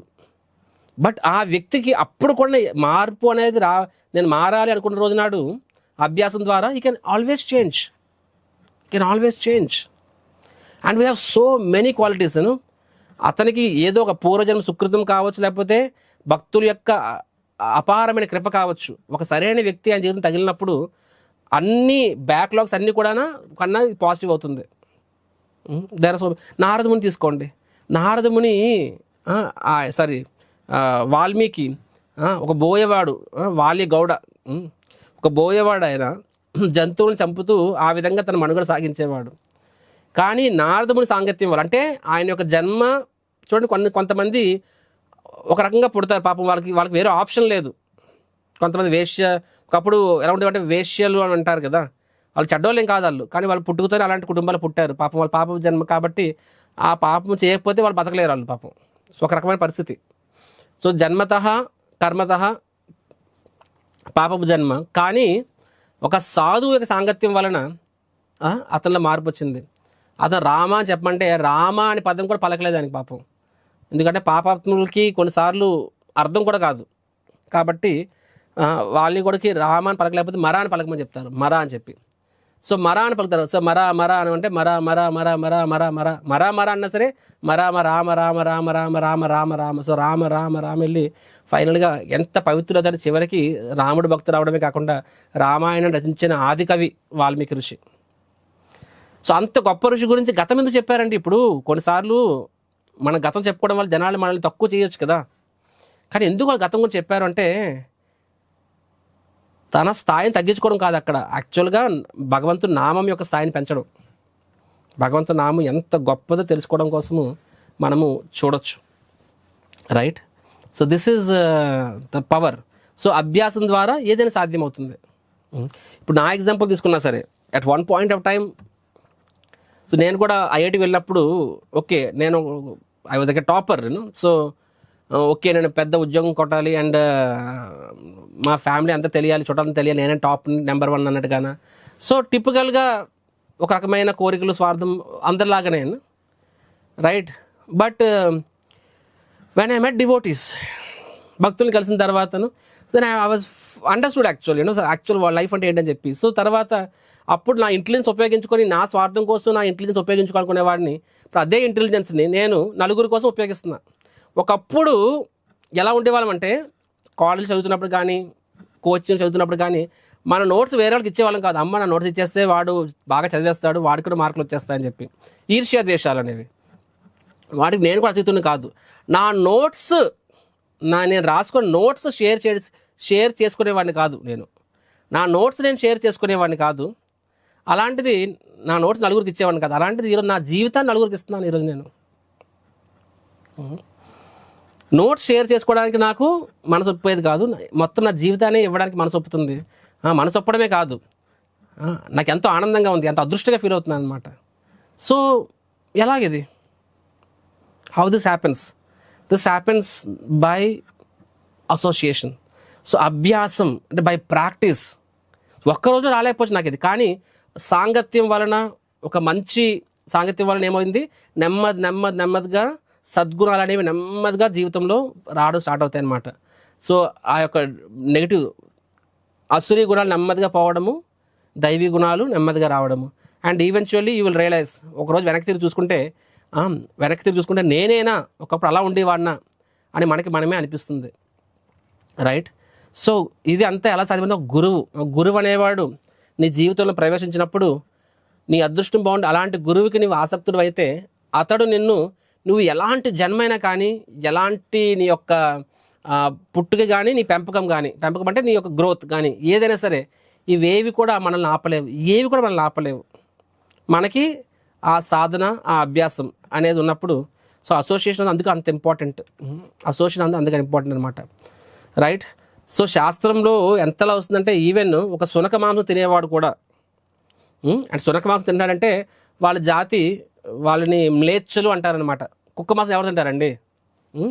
మ్లేచ్చులు జాతి అంటే వాడి జన్మ, వాడి యొక్క పెంపకం అలాంటి కానీ అలాంటి వాళ్ళు కూడా శుద్ధ భక్తులు అవ్వచ్చు అని చెప్పి శాస్త్రం చెప్తుందనమాట.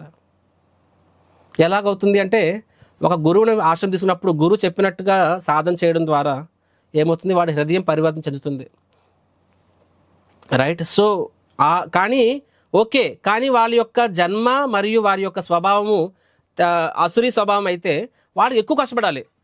ఇప్పుడు వాల్మీకి రాముడు నామం చెప్పడానికి కూడా కష్టపడ్డాడు ఆయన, కానీ సరైన గురువు ఉన్నాడు కాబట్టి ఆ సమస్య నుంచి బయటపడేశాడు. ఎలాగా మరా అని చెప్పడం ద్వారా.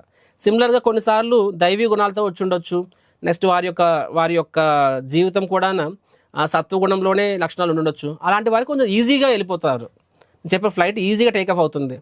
కానీ కొన్నిసార్లు అసురీ గుణాలు ఉన్నప్పుడు ఇంకా ఎక్కువ కష్టపడాల్సి రావచ్చు. కానీ అభ్యాసం అనేది ఎలాంటి వ్యక్తిని ఎలాంటి స్థాయికన్నా తీసుకెళ్తుంది. సో అసురీ గుణాలు ఉండొచ్చు. We don't have to discuss about bad qualities, కానీ ఆ బ్యాడ్ క్వాలిటీస్ ఎందుకు ఉన్నాయి నాలోని ఉన్నాయని ఫస్ట్ తెలుసుకోవడం మోస్ట్ ఇంపార్టెంట్. చాలాసార్లు మన అహంకారం అనేది ఒప్పుకోదు, కానీ నిజాయితీ అర్జునుడు ఒప్పుకున్నాడు కదా. ఏమని చెప్పాడు? కార్పణ్య దోషో, నాలో ఆ కృపణ భావము, ఆ యొక్క తప్పుడు భావం ఎంటర్ అయింది కాబట్టి నాకు తెలియట్లేదు. అంత గొప్ప రాజు ఒప్పుకున్నాడు అర్జునుడు. సో వెన్ యూ అండర్స్టాండ్, అప్పుడు వాటి నుంచి మనం ఎలా బయటపడాలనేది అప్పుడు మనము గురువు, భక్తులు, భగవంతుడు, శాస్త్రం సహాయంతో ఆ అభ్యాసం చేయడం ద్వారా దాన్నే సాధనా భక్తి అంటారు. వాటి నుంచి మనము బయటపడవచ్చు. సో అదే విషయాన్ని ఇక్కడ కృష్ణుడు మనకి చెప్తున్నారు అనమాట. సో నెక్స్ట్ దైవీ సంపద్వి మోక్షాయ నిబంధాయ అసురీమత మాసుచ సంపదిం దైవీం అభిజాతోసి పాండవ. ఏమని చెప్తున్నారు? ఈ దైవీ గుణాలు అనేవి మోక్షానికి అనుకోవాలి. నేను చెప్పినట్టుగా ఇవి నీకు మోక్షాన్ని ఇవ్వదు. ఈ సత్వగుణం కదా, సత్వగుణం మోక్షాన్ని ఇవ్వదు. కానీ సత్వగుణం అనేది మోక్షానికి అనుకూలం. ఎందుకంటే టేక్ ఆఫ్ సత్వం నుంచి శుద్ధ సత్వానికి ఈజీగా రావచ్చు. భక్తులు కొంచెం ఒక్కసారి జస్ట్ టచ్ చేస్తే చాలు, రైట్? అసురీ గుణాలు అనేవి బంధముల్ని కలిగిస్తాయి, అంటే ఈ భౌతిక లోకానికి బంధించేస్తాయి అన్నమాట. కాబట్టి నువ్వు దైవీ గుణాల్లో జన్మించున్నందున శోకింపకమని చెప్పి, రైట్? సో నేను చెప్పినట్టుగా మనము మంచి జన్మ, అధమ జన్మ, మంచి లక్షణాలు, ఏదైనా సరే అల్టిమేట్గా అక్కడి నుంచి పైకి రావాలంటే ఏంటి? మన యొక్క సాధన, అభ్యాసం. అలా అవ్వాలి అంటే మోస్ట్ ఇంపార్టెంట్ దిస్ ABCD. నిన్నటి క్లాసులో చెప్పాను, టచ్ చేసి వదిలేసాను. ఈరోజు ఇంకా ఎక్కువ చెప్తాను అనమాట. ABCD అని చెప్పి. ఏ అంటే అసోసియేషన్, భక్తుల యొక్క సాంగత్యం. దీని గురించి ఇప్పుడే మీకు చెప్పాను. ఆ భక్తుల సాంగత్యం వలన we have scene so many examples we have scene. ఇంకో ఎగ్జాంపుల్ మీకు చెప్తాను. ఒకసారి శ్రీల ప్రభుపాదుల వారు ఆయన ఒక పెద్ద ప్రోగ్రామ్, పండాల ప్రోగ్రాము, ఆయన ఫోటో బిల్ బోర్డు మీద ఉంది. ప్రభుపాదులు ఇలా ఉన్నారు. ఆయన వాచ్ రోలెక్స్ వాచ్ అనమాట. రోలెక్స్ అంటే లక్షల్లో ఉంటుంది అప్పట్లోనే. ఎవరో తన శిష్యుడు ఇచ్చారు ఆయనకి. సో ఆ దొంగ కూడా వాచ్ చూస్తాడు. ఆయన చూసినప్పుడు సరే ఆ వాచ్ ఎలా కొట్టేయాలని చెప్పి ఏదో రకంగా ఆయన కూడా ఆ ప్రోగ్రామ్కి వెళ్తాడు.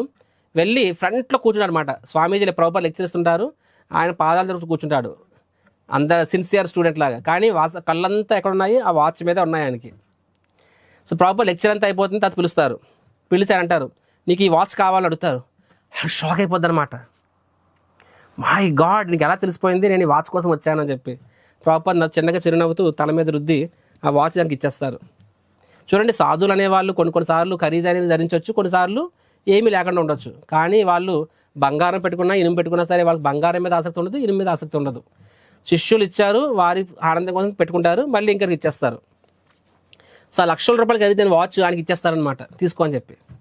ఆయన షాక్ అవుతారు. నేను దొంగోడిని, నన్ను పట్టుకుని తన్నాలి, కానీ నేను వాచ్ నాకు ఇచ్చేస్తారు. నేను ఎవరో తెలియదు, ఆయనకి ముక్కు మనం తెలియదు. సో ఆయన ఒక అనాథ, తన తల్లిదండ్రులకు తెలియదు, నెక్స్ట్ జన్మంతా దొంగోడే ఆయన. సో అలాంటి వ్యక్తికి ప్రభుపాద ఇస్తారు, వెంటనే ఆయన పడిపోతారు, పాదాన్ని పడిపోతారు. ప్రభుపాద స్వామి క్షమించండి, నేను తప్పు చేశాను, మీతో పాటే ఉంటాను, దయచేసి నన్ను మీ శిష్యుడిగా స్వీకరించండి అని చెప్పి.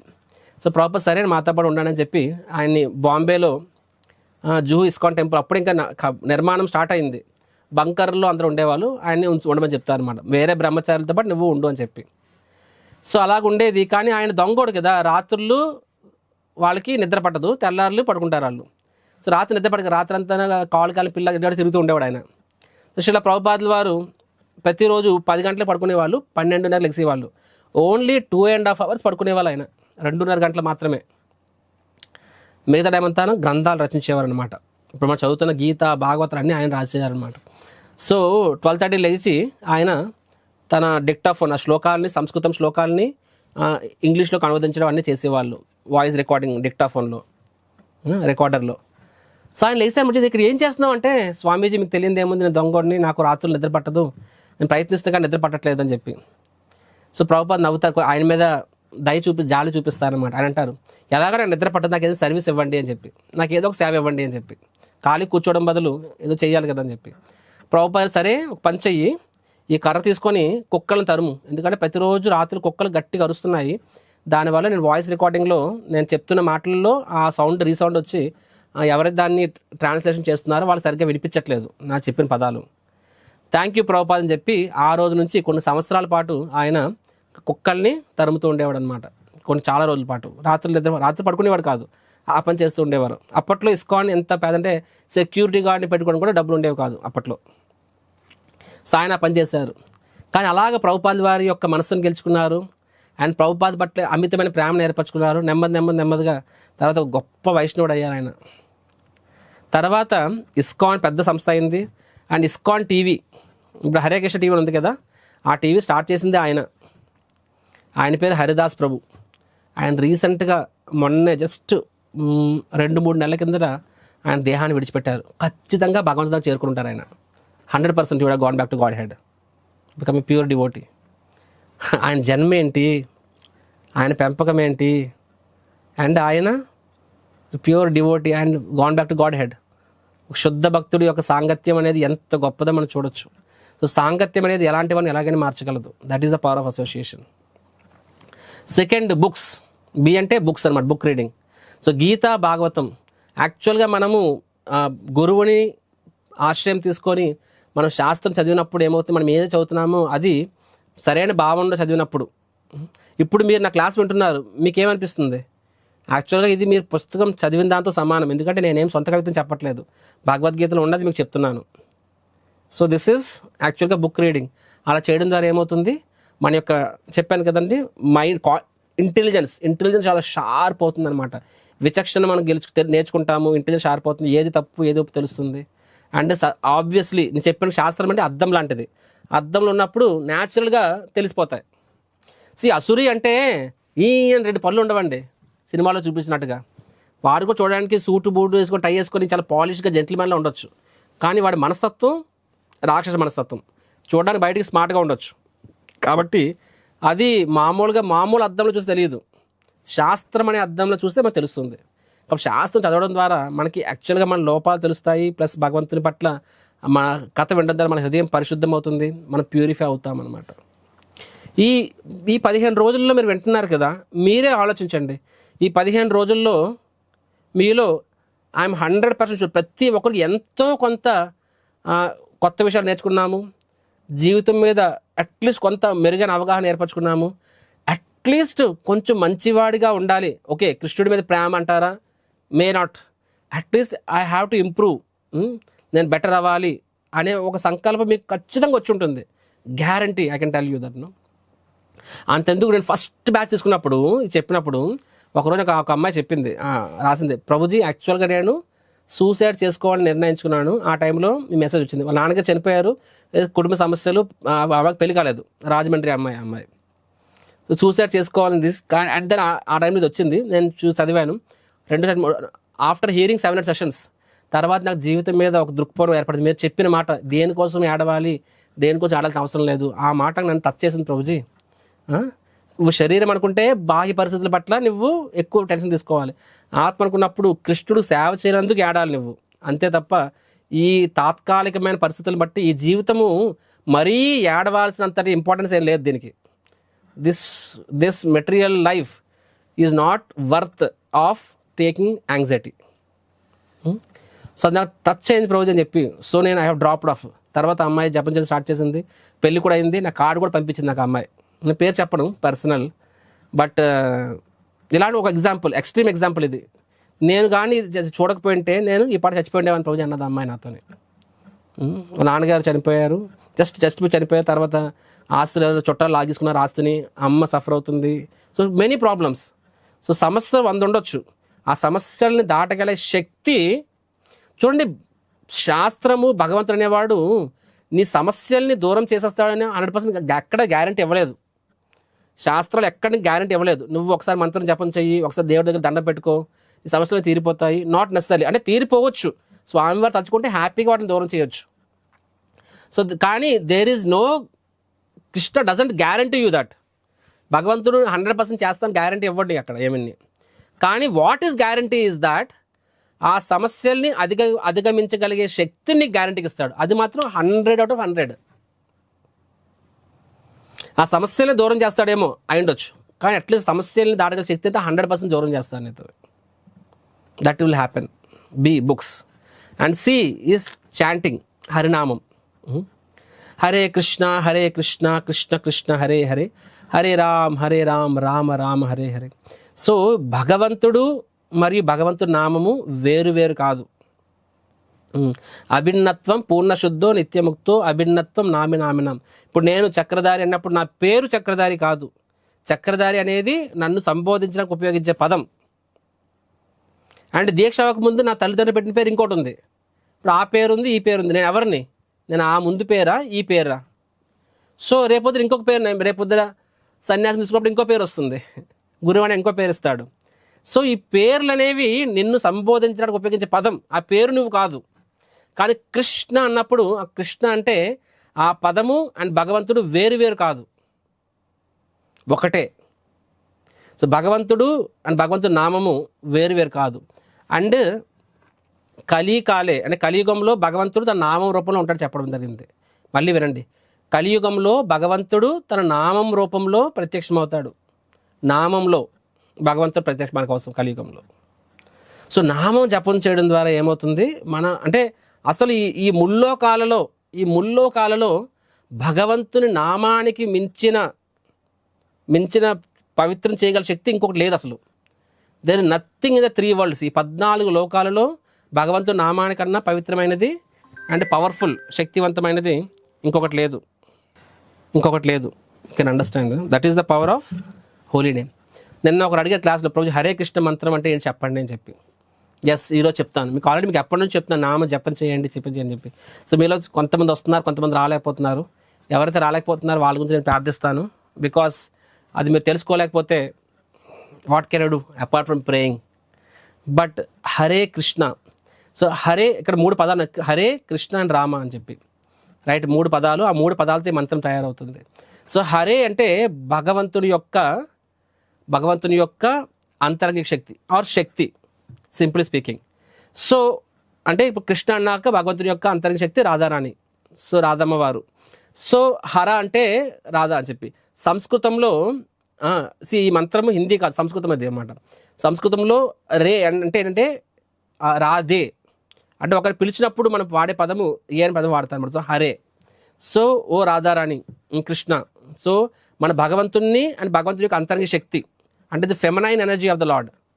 భగవంతుని మనం డైరెక్ట్గా యాక్సెస్ చేయలేము, ఆయన మనము డైరెక్ట్గా రీచ్ అవ్వలేము. ఆయన యొక్క శక్తి ద్వారానే, రాధారాణి ద్వారానే కృష్ణుని మనం రీచ్ అవ్వగలం అనమాట. కాబట్టి ఓ రాధారాణి, ఓ కృష్ణ, రైట్, దయచేసి నన్ను మీ యొక్క సేవకునిగా స్వీకరించండి, దయచేసి నాకు మీ సేవ సౌభాగ్యాన్ని ఇవ్వండి. ఇది హరే కృష్ణ మంత్రం యొక్క అర్థము. ఎసెన్షియల్లీ ఇది భావము. ఆ భావంలో మనము జపం చేయాలన్నమాట. దట్ మీన్స్ యాక్చువల్గా మనం ఏమడుగుతున్నామంటే, నన్ను మన యొక్క పూర్ణ స్థితి, యథాస్థితి ఏంటంటే, వాస్తవ స్థితి ఏంటంటే మన భగవంతుడి యొక్క అంశాలు. మనం యాక్చువల్లీ భగవంతుడి ధామంలో భగవంతునికి సేవ చేసుకునే వాళ్ళం, కానీ మర్చిపోయి ఇక్కడికి వచ్చాము, ఇక్కడ సఫర్ అవుతున్నాం అనమాట. తిరిగి నన్ను నీ యొక్క సేవకుడిగా స్వీకరించండి, నీ సేవా సౌభాగ్యాన్ని ఇవ్వండి. ఇది మంత్రం యొక్క భావము. ఈ హరినామ హరే కృష్ణ, ఈ యుగధర్మం. కలియుగంలో మనకి మోక్షానికి దీనికి మించిన, హరినామానికి మించినది ఇంకొకటి లేదు అని చెప్పడం జరిగింది. హరేర్నామ హరేర్నామైవ కేవలం కలో నాస్త్యైవ గతిరన్యత అని చెప్పి ప్రతి యుగంలోనే వర్కౌట్ అవుతుంది. కానీ కలియుగంలో అయితే ఇంకా దీనికి మించింది ఇంకోటి లేదని చెప్పడం జరిగింది అనమాట.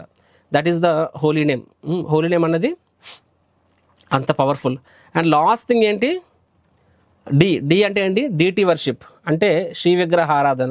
డి అంటే డైట్ అంటే ప్రసాదం. సో భగవంతుడి యొక్క ప్రసాదము అండ్ భగవంతుడి యొక్క అర్చన. సో ఈ రెండు. So ABCD. ఇప్పుడు సి అంటే చాంటింగ్ గురించి మేము అందరికి చెప్పాము, చేపిస్తున్నాము. డి అంటే డైటీ వర్షిప్, స్వామివారికి ఎలా అర్చన ఇవ్వాలో చెప్పాము. ప్లస్ స్వామివారికి నైవేద్యంగా పెట్టి ఎలా ప్రసాదం తీసుకోవాలో కూడా నేను చెప్పాను అనమాట. సో ఇవి మనం చేస్తే it is just a matter of time. మీకు ఒక విషయం చెప్తున్నాను. నేను IITలో ఉన్నప్పుడు when I use to go to students, ప్రచారానికి వెళ్ళినప్పుడు కొంతమంది పిల్లలు ఛాలెంజ్ చేసేవారు, I don't believe in God అని చెప్పి. వాడు ఛాలెంజ్ చేసేవారు అనమాట. కెన్ యూ ప్రూవ్ అని చెప్పి, నువ్వు ప్రూవ్ చేయగలవు అని చెప్పి. నేను అనేవాడిని ఎస్ ఐ విల్ ప్రూవ్ అని చెప్పేవాడిని, నేను ప్రూవ్ చేస్తాను అని చెప్పేవాడిని. ఏం చెప్పేవానంటే, మీరు ఈ జపమాల తీసుకోండి, రోజుకి 4 మాలు జపం చేయండి, అరగంట జపం చేయండి, అండ్ ఒక 10 రోజులు చేయండి. ఈ 10 రోజులు మీరు పాపం చేయొద్దు, do not make any sin. ఈ 10 రోజులు. అండ్ ఈ 10 రోజులు కొంచెం ఛాలెంజ్ అంటున్నారు కదా, నేను చెప్తున్నాను ఉన్నాడని చెప్పి నువ్వు లేదంటున్నావు, కాబట్టి నువ్వు ప్రూవ్ చేసి, నన్ను ప్రూవ్ చేయమంటున్నావు, నేను ప్రూవ్ చేయ, నేను ఇది చెప్తున్నా, ఎలా చేయి, నీ ప్రూవ్ అవుతుందని చెప్పి నువ్వు చెయ్యి అని 10 రోజులు ఏదో ఒక సేవ చేయి భగవంతునికి. ఆ 10 రోజుల తర్వాత నీ హృదయంలో భగవంతుడు లేడు అని కనిపిస్తే నిన్ను ఎప్పుడు టచ్ చేయను, నీ పాదాల మీద పడి క్షమాపణ చెప్తానని చెప్పాను అనమాట. ఎందుకంటే లాజికల్గా మీకు ఇప్పుడు నిన్న మీకు ఈరోజు ఒక ఆర్టికల్ పెట్టాను, లాజికల్గా చెప్పొచ్చు, ఇటు అటు సైంటిస్ట్ ఒకరోజు ఉన్నాడంటారు, ఒకరు లేడంటారు, 100. కానీ ఎక్స్పీరియన్స్ అనేది, ఇప్పుడు గులాబ్ జామున్ ఉంది, ప్రపంచంలో అందరూ గులాబ్ జామున్ చేదుగా ఉంటుంది అని చెప్తారు అన్న మాట వరుసకి. అందరూ చేదుగా ఉందని చెప్పినా సరే నువ్వు ఒకసారి నోట్లో పెడితే నీకు తీపి కనిపిస్తే నువ్వేమంటావు, చేదుగా ఉందంటావు, తీపి అంటావు. లేదు, సైంటిస్టులు డిక్లరేషన్ అన్నీ చేదు, సరే చేదా, సరే మీరు తినద్దు, నాకు ఇచ్చేయండి నేను తింటాం. సో అంటే స్వయం ఎక్స్పీరియన్స్ అంటాం కదా, ఆ సెల్ఫ్ ఎక్స్పీరియన్స్కి మించింది ఇంకోటి లేదు. నేను చెప్పాను. So I want to prove, నేను చెప్పినట్టు నువ్వు చెయ్యి, నువ్వు నామం జపం చెయ్యి, అది నీకు మందులు ఔషధంలో పనిచేస్తుంది. ఔషధం వేసుకున్నప్పుడు పథ్యం కూడా పాటించాలి కదా. ఆ పథ్యం ఏమిటయ్యా అంటే పాపం దూరంగా ఉండు. అండ్ నామం జపం చేస్తున్నావు, ఆ నామం అనేది మందులా పనిచేస్తుంది. ప్లస్ భగవంతుడు సేవ చేసినప్పుడు ఆయన స్వామివారి ఆశీర్వాదం ఉంటుంది. స్వామివారి ఆశీర్వాదం లేకుండా మనము గురువు యొక్క ఆశీర్వాదం, వైష్ణవుల యొక్క ఆశీర్వాదం, స్వామివారి ఆశీర్వాదం, ఇవి లేకుండా మన సొంత శక్తితో నువ్వు చేసిన కుదరదు. కాబట్టి జపం చేస్తే ఏంటి, నీ సేవ నాకు ఇవ్వు స్వామి అని అడుగుతున్నావు నువ్వు చాంటింగ్ చేస్తే. ఇప్పుడు నేను చాంటింగ్ చేస్తే ఆ భావంలో చేస్తున్నాను, కానీ ఆ అబ్బాయికి ఆ భావం లేదు కదా.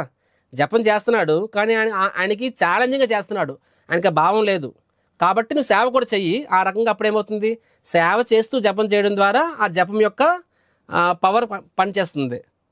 అల్టిమేట్గా జపం హరినామం పనిచేస్తుంది. కానీ సేవ చేస్తూ పాపం దూరంగా ఉంటూ చాంటింగ్ చేసినప్పుడు 100% హరినామం పనిచేస్తుంది. అండ్ ఎలాంటి వాడు, రాయి లాంటి వాడైనా సరే మారాల్సిందే. అంటే అలా మారకపోతే చెప్పు, నేను ఒప్పుకుంటా నువ్వు రైట్ అని చెప్పాను.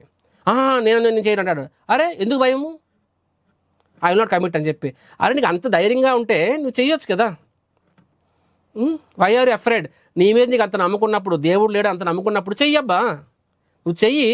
అతను నేను చెప్పను, నీ మట్టుకు నీకే దేవుడు లేడు అనిపిస్తే అప్పుడు వదిలే, నేను క్షమాపణ చెప్తాను నీకు. They will not. సో ఇంత పవర్ ఉందండి భగవంతుని నామము, భగవంతుని సేవ, పాప జీవితం వదిలేయాలి. ABCD ఎంత ఈజీ. ఈ 4 ఎంత పవర్ ఉందంటే నిన్ను ఈ భవబంధనాన్ని సంపూర్ణంగా విముక్తుని చేసి ఒకే ఒక్క జన్మలో నేను భగవంతుని దగ్గర తీసుకెళ్ళిపోగలదు. శాశ్వత ఆనందాన్ని ఇవ్వగలదు, దివ్యమైన జీవితాన్ని ఇవ్వగలదు ఏబిసిడి అనేది. అని ఒక్కరోజు అవ్వకపోవచ్చు, ఇది అభ్యాసం, ఇది నెమ్మది. కానీ భగవంతుడు చెప్తాడు, రాజవిద్య 9వ అధ్యాయం చెప్పాడు కదా, రాజవిద్య రాజగుహ్యం పవిత్రం ఇదముత్తమం ప్రత్యక్షావగమం ధర్మ్యం. ప్రత్యక్షావగమం అంటే ఈ యొక్క భక్తి యోగం ఏంటంట, ప్రత్యక్షావగం అంటే నీకే అర్థమైపోతుందంట, సెల్ఫ్ ఎక్స్పీరియన్స్ అని చెప్పి. సో నువ్వు ఏబిసిడి స్టార్ట్ చేస్తే ఆ సెల్ఫ్ ఎక్స్పీరియన్స్ అనేది మీకే స్టార్ట్ అవుతుంది. ఇప్పుడు మీలో కొంతమంది సిన్సియర్గా ఈ 15 రోజులు చాటింగ్ చేస్తున్నారేమో, అండ్ మీరే గమనించవచ్చు, ఐఎమ్ షూర్ మీలో ఖచ్చితంగా కొంతలో చేంజ్ అని వచ్చి ఉంటుంది. Even to begin with day 1 నుంచే ఆ ఇంపాక్ట్ స్టార్ట్ అవుతుంది.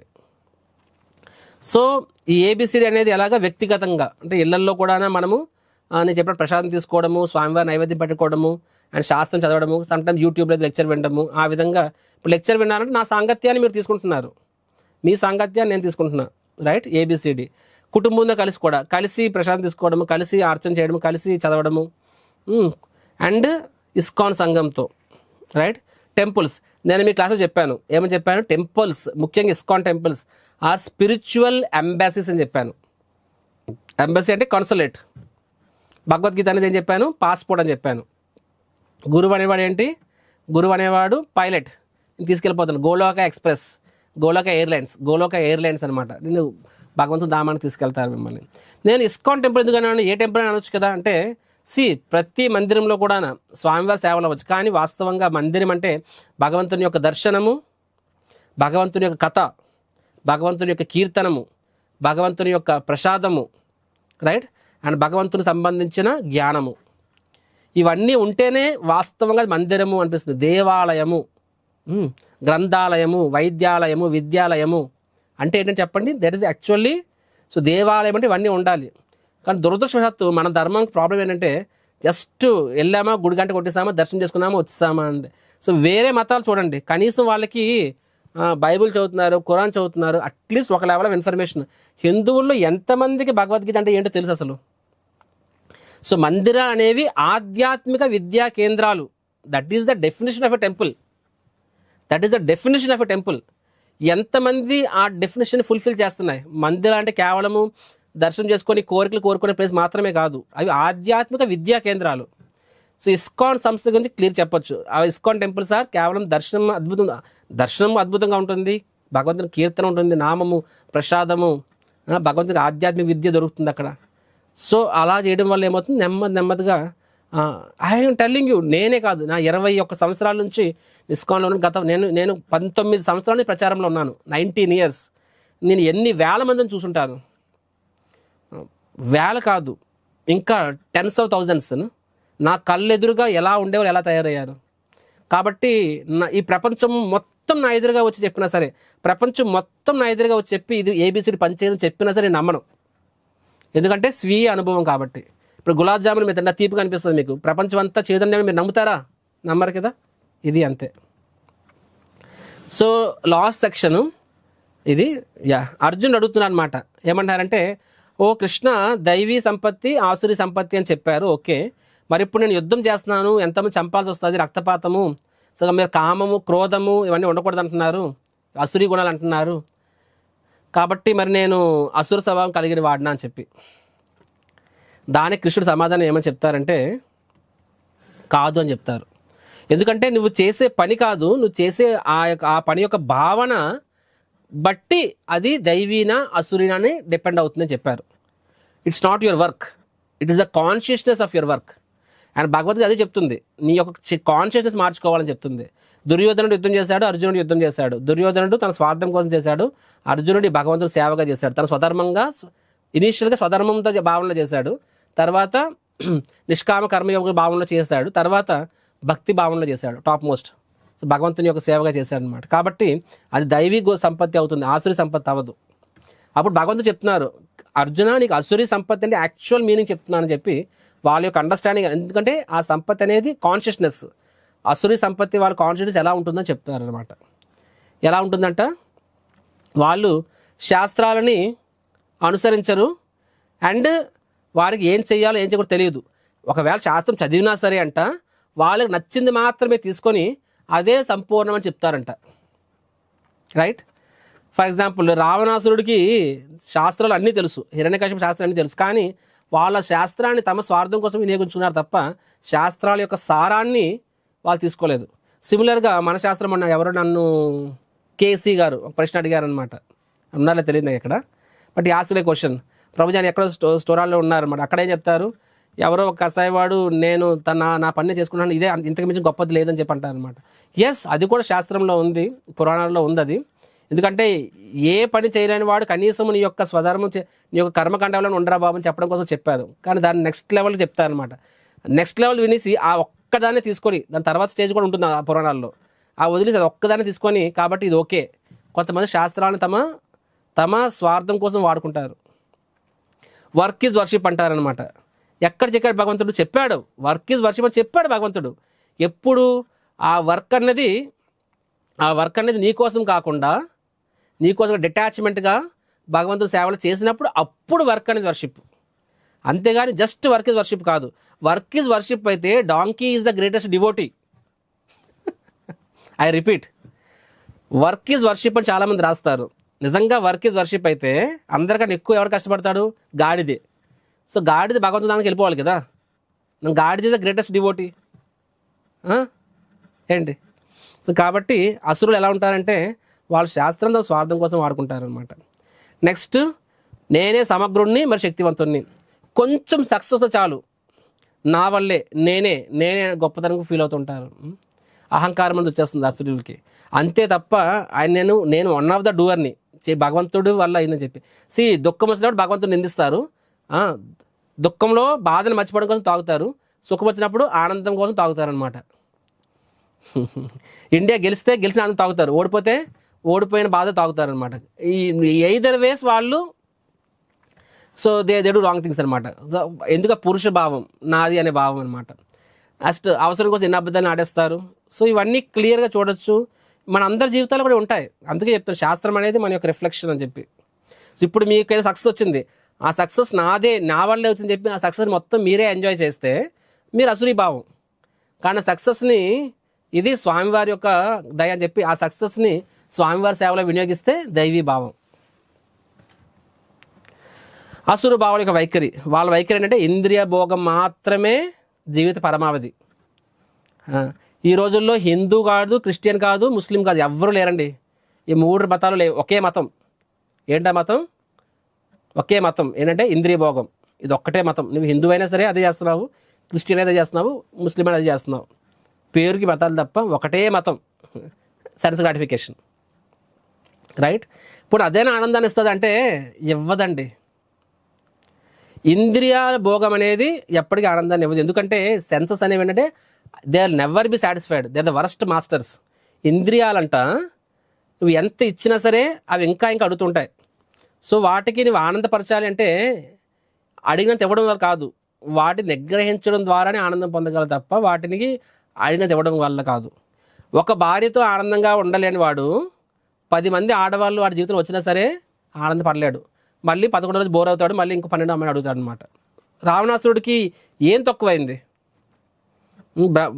బంగారు లాంటి మండోదరి ఉంది, ఎవరిని పడితే వాళ్ళు తీసుకొచ్చి పెట్టుకున్నాడు రాజ్యంలో. ఒక్క సీతమ్మ వారు లేకపోతే నష్టం వచ్చిందా?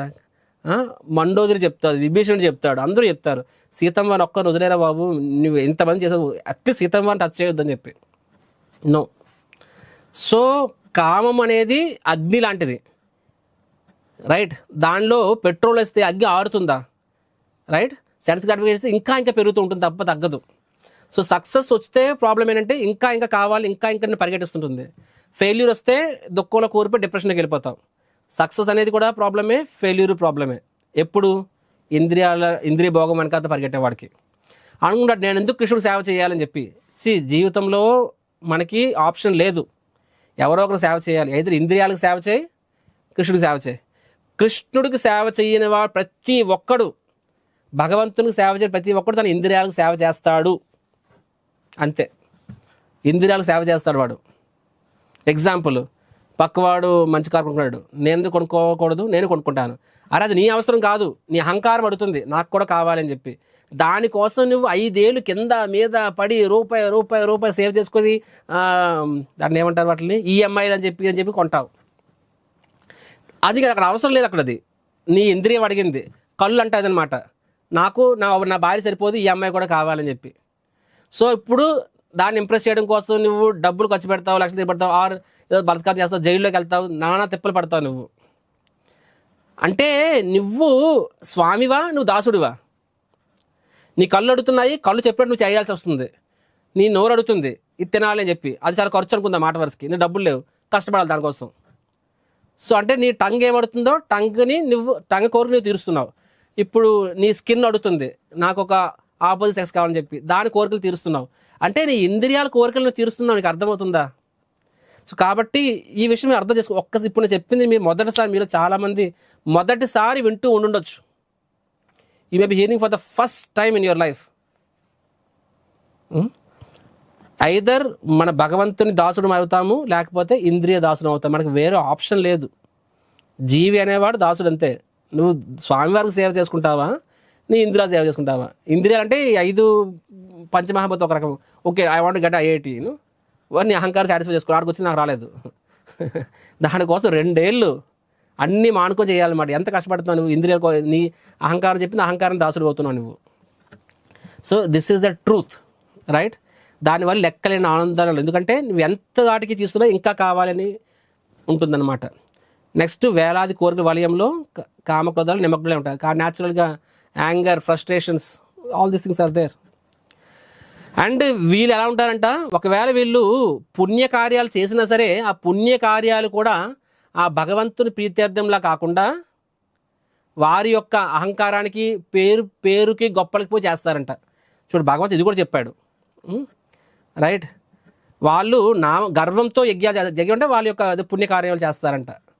అంటే ఇప్పుడు నువ్వు పుణ్యం చేసినా సరే పేరు ప్రఖ్యాతుల కోసం చేస్తే అది కూడా అసురీ గుణమే అని చెప్తున్నాడు భగవంతుడు. సో ఇవన్నీ కవర్ చేస్తాను నేను. సో వాటికి పరిణామాలు, ఆందోళనలు, భ్రమల వలయము, నరకాన్ని పడతారు. అంటే ఈ లోకంలో కూడా హ్యాపీగా ఉండలేవు, ఈ లోకంలో కూడా హ్యాపీగా ఉండవు. ఎందుకంటే గోదాసుడు నువ్వు, ఇంద్రియ బానిసవి, ఇంద్రియాలతో ఆడుకుంటున్నాయి.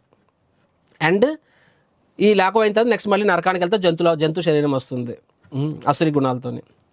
సో బయట ఎలా బయటపడాలి అంట? సరైన ఎంపికలు చేసుకోవాలి. సో భగవంతుడు చెప్తున్నారు, ఏమంటున్నారు?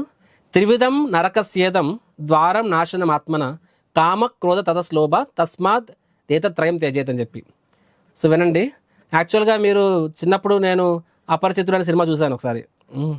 జస్ట్ నేను స్పిరిచువల్ లైఫ్కి వచ్చిన మొదట్లో చూసాను అపరిచిత సినిమా, మీరు చూసే ఉంటారు. అది అందులో కుంభీ పాకం ఇంకేదో పేర్లు ఉన్నాయి నాకు తెలియదు, కానీ రకరకాల నరకాలు వాటికి సంబంధించిన వాళ్ళు చేస్తూ ఉంటారు వాళ్ళు.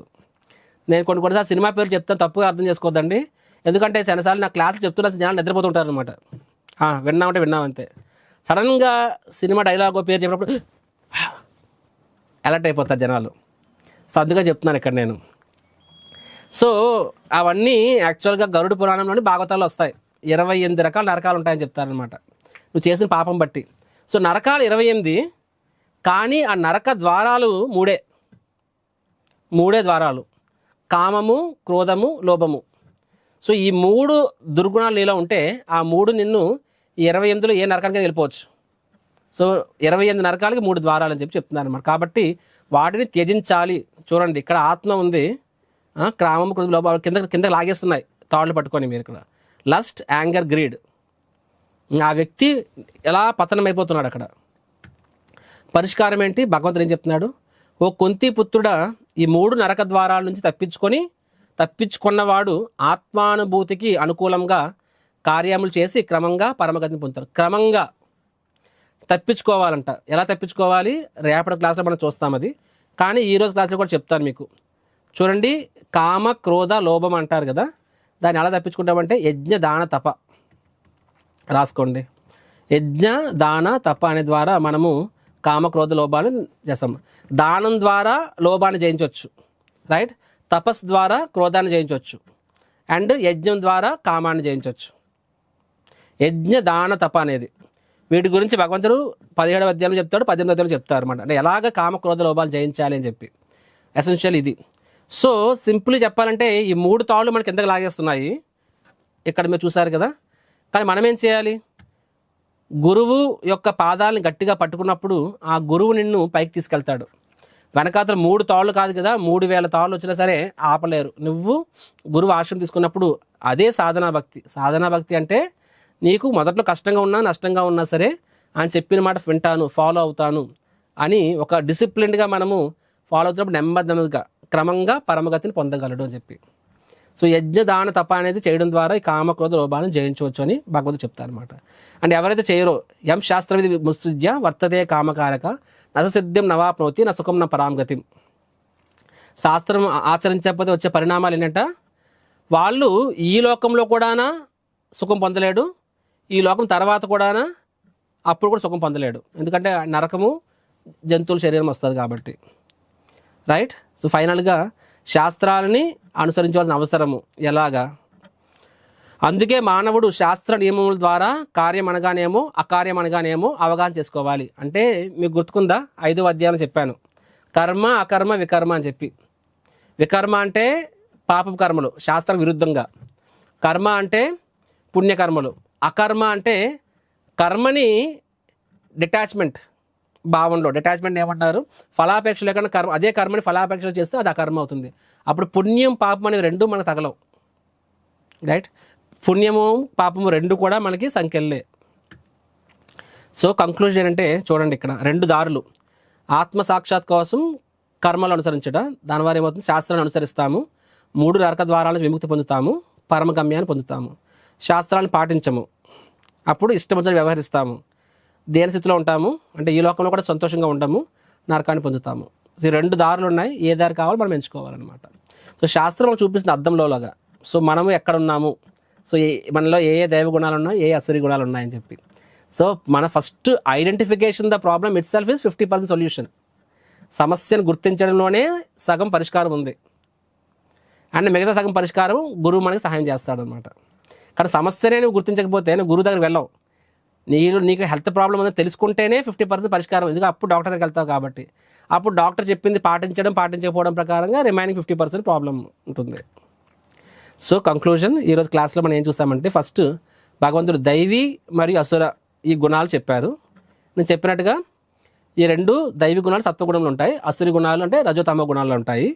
ఈ 2 కూడా మనకి, అంటే దైవీ గుణాలు అనేవి మనకి ఈ ఆధ్యాత్మిక పురోగతికి మోక్షానికి అనుకూలము. అవే మోక్షాన్ని ఇవ్వవు, అవి అనుకూలం ఉంటాయి. ఎందుకంటే సత్వం అనేది నీకు శుద్ధ సత్వానికి ఉపయోగపడుతుంది, సత్వం అనేది భక్తికి ఉపయోగపడుతుంది, సత్వం అనేది భక్తి కాదు. రైట్. నెక్స్ట్ అవి ఎలా అభివృద్ధి చెందుతాయి. రైట్. జన్మ గుణ సాంగత్యము, నెక్స్ట్ మూడోది ఏం చెప్పాను నేను, అభ్యాసం సాధన, అది చెప్పా 3. మంచి అయినా సరే చెడు అయినా సరే. నెక్స్ట్ అదర్ ఆస్పెక్ట్స్, అసుర ఏబిసిడి గురించి చెప్పాను నేను అక్కడ. రైట్. ఏబిసిడి ద్వారా మనం ఎంత కింద స్థాయి చేయాలి సరే ఎంత పైసకి వెళ్ళిపోవచ్చు అని చెప్పాను. నెక్స్ట్ దైవీ మరి రాక్షసుల యొక్క మనోభావన ఎలా ఉంటుందని చూసాం మనం ఇక్కడ. లాస్ట్ది వాటిని ఎలా బయటపడాలి. రైట్. గురువు ఆశ్రయం తీసుకోవాలి, అండ్ గురువు మార్గదర్శకులు ఉన్నప్పుడు కింద నుంచి ఎన్ని తాడులు లాగుతున్నా సరే మనం గురువు పాదం గట్టిగా పట్టుకున్నప్పుడు ఆయన మనల్ని తీసుకెళ్తాడు. అండ్ ఎసెన్షియల్గా ఈ 3 కామ క్రోధ లోభ అనేవి 3 నరక ద్వారాలు అయితే, వాళ్ళకి యజ్ఞ దాన తప అనేవి వాటికి యాంటీడోట్స్, అంటే వాటికి పరిష్కార మార్గాలు. వాటి గురించి ఇంకాస్త డీటెయిల్డ్గా భగవంతుడు 18వ అధ్యాయంలో చెప్తారనమాట, లాస్ట్ చాప్టర్లో. Hare Krishna Krishna Krishna Hare Hare, Hare Ram Rama Rama Hare Hare. Thank you very much. Any how, so now ఎవరికైనా క్వశ్చన్ ఉంటే యూ కెన్ ఆస్క్ క్వశ్చన్స్ అనేది అడిగితే స్పీకర్కి నమ్మకం వస్తుంది, ఓకే వీళ్ళకి అర్థమవుతున్నాయి అని చెప్పి. Okay, any questions? Indira, 1 year back I have started with 1 round, now I am doing 4 rounds, but I don't stopped eating non-veg from last 1 year. Internally what happened, I don't know, this change to me. Okay, ఆవిడ చెప్తున్నారు జపం start చేసిన తర్వాత కొన్ని అలవాట్లు పోయాయి అని చెప్పి అంటున్నారు. ఎక్కడ అటెండ్ అవ్వాలి ప్రభు మార్నింగ్ చాంటింగ్? ఆన్లైన్లో మీకు వాట్సాప్ లింక్ ఇచ్చారండి. వాళ్ళు అఫ్ కోర్స్ మీకు టెంపుల్ దగ్గర టెంపుల్కి వచ్చి జపం చేసుకోండి. చూడండి, మనం తెల్లవారు లెగ్గానే స్వామివారి ముఖం చూడడం చాలామందికి అలవాటు. అండ్ స్వామివారి నీ కళ్ళతో ఏం చూస్తావు, నీ హృదయంతో చూడబ్బా. చాంటింగ్ చేయడం అనేది స్వామివారి సాంగత్యం. First thing in the day మన స్వామివారి నామంతో ప్రారంభిస్తే ఆ రోజంతా మనకి శ్రీరామ రక్ష, నారాయణ కవచం, అవునా కాదు? హరినామం నారాయణ కవచం, నీకు భగవంతుడి యొక్క సంపూర్ణ కవచం ఉంటుంది నీకు. Okay, so any questions? ఇక్కడ కామెంట్స్ రాస్తున్నారు, సనాతన ధర్మాన్ని ముందుకు తీసుకెళ్తున్న ఇస్కాన్ మాత్రమే అనిపిస్తుంది. కాదండి, చాలామంది ప్రతి ఒక్కరు తమ తమ శక్తి అనుసారంగా కష్టపడుతున్నారు. కొంతమంది ఉన్నారు వాళ్ళు క్షత్రియులు అనమాట. ఇప్పుడు విహెచ్పి అని, ఆర్ఎస్ అని చెప్పి కొంతమంది చూసారు, కొన్ని ఏదో యూట్యూబ్లో ఏదో శివశక్తి అని కొన్ని ఉన్న ఛానల్స్, వాళ్ళు కూడా కష్టపడుతున్నారు. క్షత్రియుల పని ఏంటంటే ధర్మాన్ని అధర్మం నుంచి, అంటే బయట నుంచి కాపాడడం, అది వాళ్ళ కర్తవ్యం. బ్రాహ్మణుల కర్తవ్యం ఏంటంటే దాన్ని వ్యాప్తి చేయడం. మేము చేస్తున్న responsibility ISKCON is a brahminical organisation. Brahminical organisation అంటే విద్యను బోధించడం. వాళ్ళు చేస్తుంది, కానీ వాళ్ళ సపోర్ట్ వాళ్ళు ఉండాలి. వాళ్ళు చేస్తుంది ఏంటంటే అధర్మవాదుల్ని, అంటే ధర్మం మీదకి ఇంకొకరు అత్యాచారం చేయకుండా, దండెత్త లేకుండా కాపాడడం. సో బ్రాహ్మణులు, క్షత్రియులు అంటే ఇక్కడ నేను చెప్పేది జన్మతః కాదు, మన కర్మరీత్యా. So there are some people, దేశభక్తులు, వాళ్ళు ధర్మం గురించి కష్టపడతారు, ధర్మం గురించి రోడ్డెక్కగలుగుతారు. వాళ్ళు కూడా ముఖ్యమే, సనాతన ధర్మాన్ని వాళ్ళు కూడా కాపాడుతున్నారండి, మనం మాత్రం కాదు. కానీ వాళ్ళు కంచె వేస్తున్నారు, మేము పంట పండిస్తున్నాము. సో పంట పండించడం ముఖ్యమే, జనాల హృదయంలో భగవంతుని యొక్క భక్తి తీసుకురావాలి. కానీ చేను కూడా ముఖ్యమే, చేను లేకపోతే పంట నిలబడదు. కాబట్టి మీరు అలా అన్నారు, ఇస్కాన్ సంస్థ సనాతన నిలబడుతుందని చెప్పి, అది నిజమైనది. కానీ ఒప్పుకోవాలి, మనం ఒక మంచి పని జరుగుతుందంటే ఈరోజు మన ధర్మం గురించి ధైర్యంగా మాట్లాడుకుంటున్నామంటే చాలామంది ఈ ధర్మం కోసం కష్టపడుతున్నారు వెనకాతల నుంచి. కాబట్టి వాళ్ళది కూడా ముఖ్యమే. సో కంచె కూడా ముఖ్యమే, పంట కూడా ముఖ్యమే.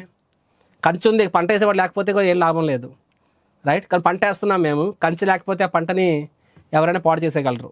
కాబట్టి అన్ని రకాల మనుషులు ముఖ్యమే సనాతన ధర్మానికి.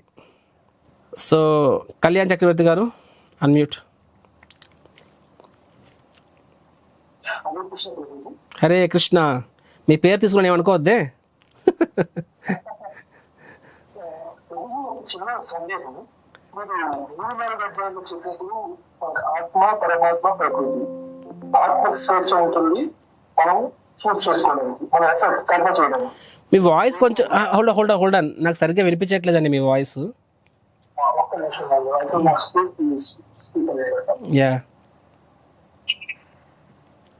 ఆత్మ పరమాత్మ ఇది అన్నారు, అంతే అర్థమైంది, ఇంకే అర్థం కాలేదు. లేదంటే మీరు చాట్ బాక్స్ అని పెట్టండి, వాళ్ళు ఆన్సర్. ఇక్కడ ఎవరు అడిగారు, పాపం అంటే ఏమిటి అని పుణ్యం అంటే ఏమిటి, వాటి మధ్య వ్యత్యాసాన్ని దయచేసి తెలుపగలుగుతారా? వండర్ఫుల్. చూడండి, భాగవతంలో 6వ స్కందంలో 3వ అధ్యాయంలో ఇదే ప్రశ్న అడుగుతారు అనమాట. యమదూతలు, విష్ణుదూతల మధ్య సంవాదం నడుస్తుంది అజామిలోపాఖ్యానంలో. సో పాపం అంటే ఏంటి, పుణ్యం అంటే ఏంటి అని చెప్పి. సో వేదో ప్రణిహితో ధర్మ తద్ అధర్మ విపర్యయాత్. వేదో ప్రణిహితో ధర్మ తద్ అధర్మ విపర్యయాత్ అంటే వేదం అంటే భగవంతుని వాక్కు. సో ప్రణిహితో ధర్మ అంటే ఏదైతే భగవంతుని వాక్కు ఉందో అదే ధర్మం అంటే పుణ్యము. తద్ విపర్యయ అంటే దానికి ఎగ్నెస్ట్గా ఉంటే అది పాపము. సో ప్రకృతి ఈ లోకంలో కూడా నియమాలు ఉంటాయి. లెఫ్ట్ సైడ్ డ్రైవింగ్ చేయాలి ఇండియాలోని, అవునా కాదా? నెక్స్ట్ మేబీ మల్టిపుల్ మ్యారేజెస్ తప్పేమో, దొంగతనం చేయడం తప్పేమో. సో ఈ లోకంలో కూడా కొన్ని రూల్స్ ఉంటాయి. ఆ రూల్స్ అతిక్రమిస్తే అప్పుడు వాళ్ళకి దండన ఉంటుంది. సిమిలర్గా ప్రకృతి కూడా ఒక ప్రభుత్వమే. సో ఆ ప్రకృతి ప్రభుత్వమే భగవంతుడు అందులోని ప్రధానమంత్రి. సో దానికి కూడా నియమాలు ఉంటాయి. ఆ ప్రకృతి నియమాలు తెలుసుకోవాలి. ఇప్పుడు అమెరికాలో ఉన్నప్పుడు అమెరికా రూల్స్ తెలుసుకోవాలి, ఇండియాలో ఉన్నప్పుడు ఇండియా రూల్స్ తెలుసుకోవాలి. ఏ ప్రదేశంలో ఉంటే ఆ ప్రదేశం యొక్క, ఆ దేశం యొక్క రూల్స్ తెలుసుకోవాలి. అలాగనే భగవంతుడి యొక్క ఈ సృష్టి, ఇది కూడా ఒక దేశం అనుకుంటే ఈ సృష్టి యొక్క రూల్స్ కూడా మనం తెలుసుకోవాలి. తెలియదు అంటే కుదరదు. నాకు తెలియదండి, ignorance of law is no excuse, right? So follow the law, అది రైట్.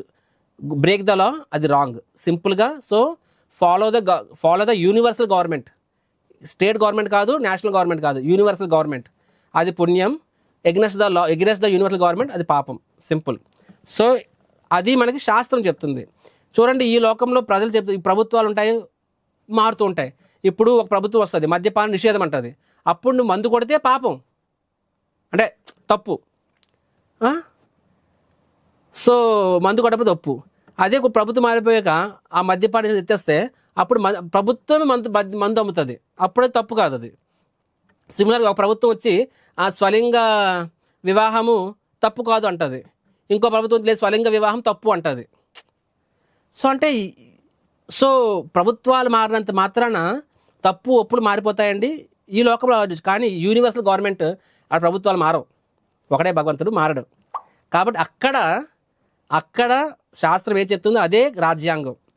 శాస్త్రం అంటేనే యూనివర్సల్ గవర్నమెంట్ యొక్క రాజ్యాంగం. కాబట్టి మన ఒక దేశంలో ఉన్నప్పుడు ఆ దేశ రాజ్యాంగం తెలుసుకోవాలి. సో సిమిలర్లీ యూనివర్సల్ గవర్నమెంట్ ఉన్నప్పుడు తెలుసుకోవాలి. అది వ్యతిరేకిస్తే ఆ తప్పు అంటేనే పాపం, ఒప్పు అంటేనే పుణ్యం. సింపుల్. ఓకే. తలరాత బ్రహ్మదేవుడు రాస్తారుగా గురూజీ.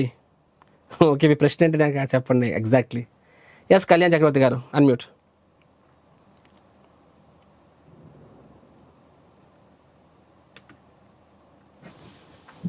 హరే కృష్ణ గురూజీ.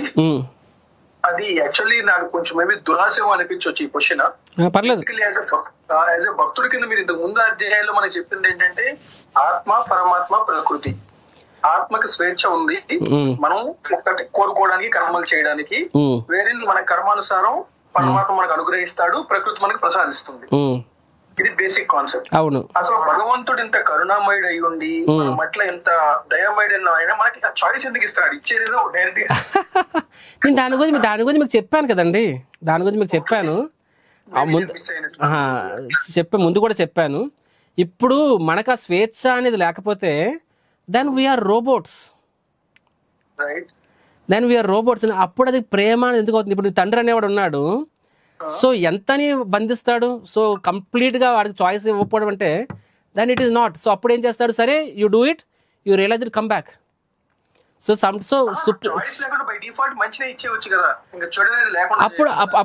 అప్పుడు స్వతంత్రం అనే కాన్సెప్ట్ లేదండి. భగవంతుడు జీవి అన్నాక స్వతంత్రం అనేది లేకపోతే అప్పుడు when you say life means choice. So that is the fundamental principle అండి అది. ఎందుకంటే జీవి యొక్క స్వభావమే సచ్చిదానంద. So that means he has a choice to choose. So ఆ చాయిస్ అనేది భగవంతుడు, అది నేను థర్డ్ క్లాస్ ఫోర్ చెప్పాను, భగవంతుడు చెయ్యలేదంటూ ఏదైనా ఉంది అంటే ఒకటే, అంటే చెయ్యలేక కాదు, చెయ్యడు. ఒకే ఒకటి ఏంటంటే జీవి యొక్క స్వతంత్రాన్ని నేను టచ్ చేయాలన్నమాట. సో తనకు తానుగా జీవి భగవంతుడు శరణగా తీసుకున్నప్పుడు అది that is called love. But if he has no option than to do then you are robot. Simple అండి. ఇప్పుడు ఈ రోజుల్లో ఎన్ని విడాకులు అవుతున్నాయి కదా. ఈ రోజుల్లో మనం ఒక రోబోట్ని తయారు చేసుకొని, ఇప్పుడు శారీరక సుఖమే కావాలనుకుంటే శారీరక సుఖం అనేది యంత్రాల ద్వారా కూడా వచ్చేస్తున్నాయి ఈ రోజుల్లో.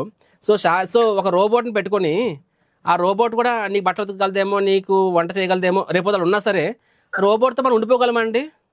ఎందుకంటే ఇట్ డజంట్ హ్యావ్ కాన్షియస్నెస్. నువ్వు ఎలా ప్రోగ్రామ్ చేస్తే అలా పనిచేస్తుంది. అది నీ ఎమోషనల్ నీడ్స్ని ఫుల్ఫిల్ చేయలేదండి. ఇంపాసిబుల్. ఈ రోజే కాదు కదా, 1,000 కోటి సంవత్సరాలు అయినా సరే ఒక మెషిన్ అనేది, because it doesn't unless of course భవిష్యత్తులో మెషిన్కి కాన్షియస్నెస్ ఇస్తే it has an option to choose or not choose, అప్పుడు వేరే లెక్క. Anything that is programmed, anything that doesn't have a choice, అది that can never make you happy, that can never take care of your emotions. సిమిలర్గా జీవి అనేవాడు భగవంతుడి యొక్క ఆనందంగా సృష్టింపబడ్డాడు. ఆనందం అంటే ఆ జీవి స్వతంత్రంగా చేస్తేనే ఆనందం అండి. ఇక్కడ మనకు సర్వ సమస్యలకి మూల కారణం మీరు పాజిటివ్ సైడ్ చెప్పారు గురువు గారు. ఇది మనం ఎత్తుక్కుంటాము, మనం సెలెక్ట్ చేసుకుంటామని. కానీ మనకు ఇప్పుడు ప్రస్తుతం ఉన్న అన్ని ప్రాబ్లమ్స్ కి రూట్ కాజ్ ఏంటంటే బ్యాడ్ సెలెక్షన్. రైట్. మీ క్వశ్చన్ తెలుసా? సెలెక్షన్ నాకు చాయిస్ ఇవ్వబట్టి నేను బ్యాడ్ సెలెక్ట్ చేసుకోబట్టి ఇంత ఈ పాప పుణ్యాలు అన్ని కూడా వస్తున్నాయి కదా. అసలు ఆ సెలెక్షన్ లో like maybe no very very good question. I'm very happy. చూడండి, ఒక స్టార్ బ్యాట్స్మెన్కి గల్లీ బౌలర్ కాదు, ఒక పవర్ఫుల్ బౌలర్ ఇస్తేనే బ్యాట్స్మెన్కి హ్యాపీ వస్తుంది. కాబట్టి you challenge my knowledge, I will be more happy. కాబట్టి మీరే కాదు, మీరు ఎవరైనా సరే అన్లెస్ లేదు ఛాలెంజ్ అంటే not with a mood of fighting with me, but a mood of knowing more. Exactly. In that mode, you ask me challenging questions. I'm not asking you to challenge me. You can ask me challenging questions. I'll be more than happy. I'll thank you rather. So ఇక్కడ మీరు చెప్తున్నారు కదండి, you're very right question. మీ question తెలుసా? యాక్చువల్గా జీవి అనేది సనాతన అని చాలాసార్లు చెప్పాను కదా, నిన్న క్లాస్ చెప్పట్టున్నాను. మమై వాంశో జీవలోక జీవభూత సనాతన అని చెప్పి. వాస్తవంగా యాక్చువల్గా బద్ధజీవి భౌతిక ప్రపంచం రావడం అనేది, do you know what it is? మనకి అనేక జన్మలు అనిపిస్తుంది, కానీ that is nothing but like A flash in the time frame of eternity. So that flash actually doesn't mean much in one sense. ఇప్పుడు ఇంకో ఎగ్జాంపుల్, ఆచార్యులు ఒక ఎగ్జాంపుల్ ఇస్తారు, అంటే శాస్త్రం కాదు, ఆచార్యులు మనకు అర్థమై చెప్పడానికి కోసము. So don't ask me reference for this. So వాళ్ళు ఏం చెప్తారంటే, చిన్నప్పుడు మనము అమ్మ వంట వండుతున్నప్పుడు చిన్నపిల్లలు ఉంటారు కదండి, అంటే 3 years పిల్లలు, అలాగా నేను వండుతాను అంటారు వాళ్ళు. సో వాళ్ళకి you give them wooden stove, wooden vessels and wooden lidden. So వాళ్ళు, ఐ రిమెంబర్ నేను చిన్నప్పుడు తిరుపతి వెళ్ళినప్పుడు అది నాకు కొన్ని మొత్తం ఒక సెట్ నేను కూర్చొని చేసి వాళ్ళం మేము అప్పుడు చిన్నప్పుడు.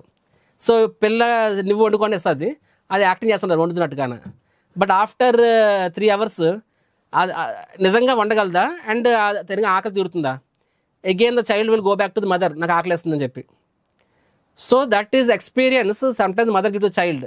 అండ్ అందులో పెద్ద ఇదేం కాదు. సిమిలర్లీ జీవ ఆల్సో ఈ things that why should I eat the prasadam of my mother, I will cook myself. So I want be independent. So అది although it may look like 1 lifetime, 100 lifetimes, 1000 lifetimes, multiple lifetimes, but in the time frame of eternity, that is not a big thing. And ఒకసారి జీవి ఆ experience చేసినప్పుడు ఏమవుతుంది, that will make a far more, అంటే next time భగవంత్ సభకి వెళ్ళినప్పుడు ఆ experience ఇంకా ఇంకా ఇంకా అని భౌతిలో ఉంటారు, కవి ఖుషి గబం అంటారు కదా. Sometimes you have to experience that misery to understand the importance of pleasure. Absolutely. You're understanding? So in the time frame eternity, this is doesn't count much. అంటే మీకు చెప్తే చూడండి, ఫ్రీడమ్ ఇవ్వకపోతే even lord will be board. So that రస simple అండి. మీరు హ్యాపీగా ఉండగలరా? ఇప్పుడు కొంతమంది చాలా డబ్బులు కోటీశ్వరులు ఉంటారు, వాళ్ళు కూడా ఇప్పుడు హాలీవుడ్ స్టార్లకి వాళ్ళ దగ్గర ఎన్ని బిలియన్స్ ఆఫ్ డాలర్స్ ఉంటాయి, కానీ ప్రతి 2 ఏళ్ళకి విడాకులు అవుతుంటాయి. ఎందుకు ఆ తలనొప్పి? విడాకులు అంటే ఎంత పెయిన్ ఉంటుంది వాళ్ళకి, బయటికి నవ్వుతూ ఉంటారు పాపం వాళ్ళు. So why don't they make a robot?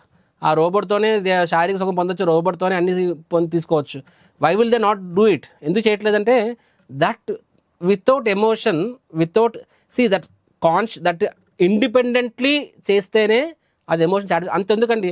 Air hostess, మీ భార్య మీకు ఎంత ప్రేమగా ఇస్తుంది, ఎయిర్ హోస్ట్ ఇస్తుంది. ఎయిర్ హోస్ట్ వచ్చి సార్ ఇది కావాలా సార్, అది కావాలా సార్, ఇంకేమైనా కావాలా సార్ అని చెప్పి ఎంత మిమ్మల్ని సోపేస్తుంది. Do you really think she loves you? Does it satisfy your emotional need? Nothing. ఎందుకంటే షీఈస్ పెయిడ్ ఫర్ దట్. ఆ డబ్బులు చేయించుకున్నారు ఆ పని. That doesn't give you that 1% emotional support కూడా 0. ఎందుకంటే she doesn't have an option. She doesn't have the freedom to serve you or not to serve you. కానీ ఇంట్లో అలా కాదు, దే హ్యావ్ ఎన్ ఆప్షన్. మీ అబ్బాయి వచ్చి, చిన్నప్పుడు నాకు గుర్తు, నాన్నగారు డ్యూటీ చేసి వచ్చేవాళ్ళు, రాత్రి 11కి వచ్చేవాళ్ళు, 12కి వచ్చేవాళ్ళు.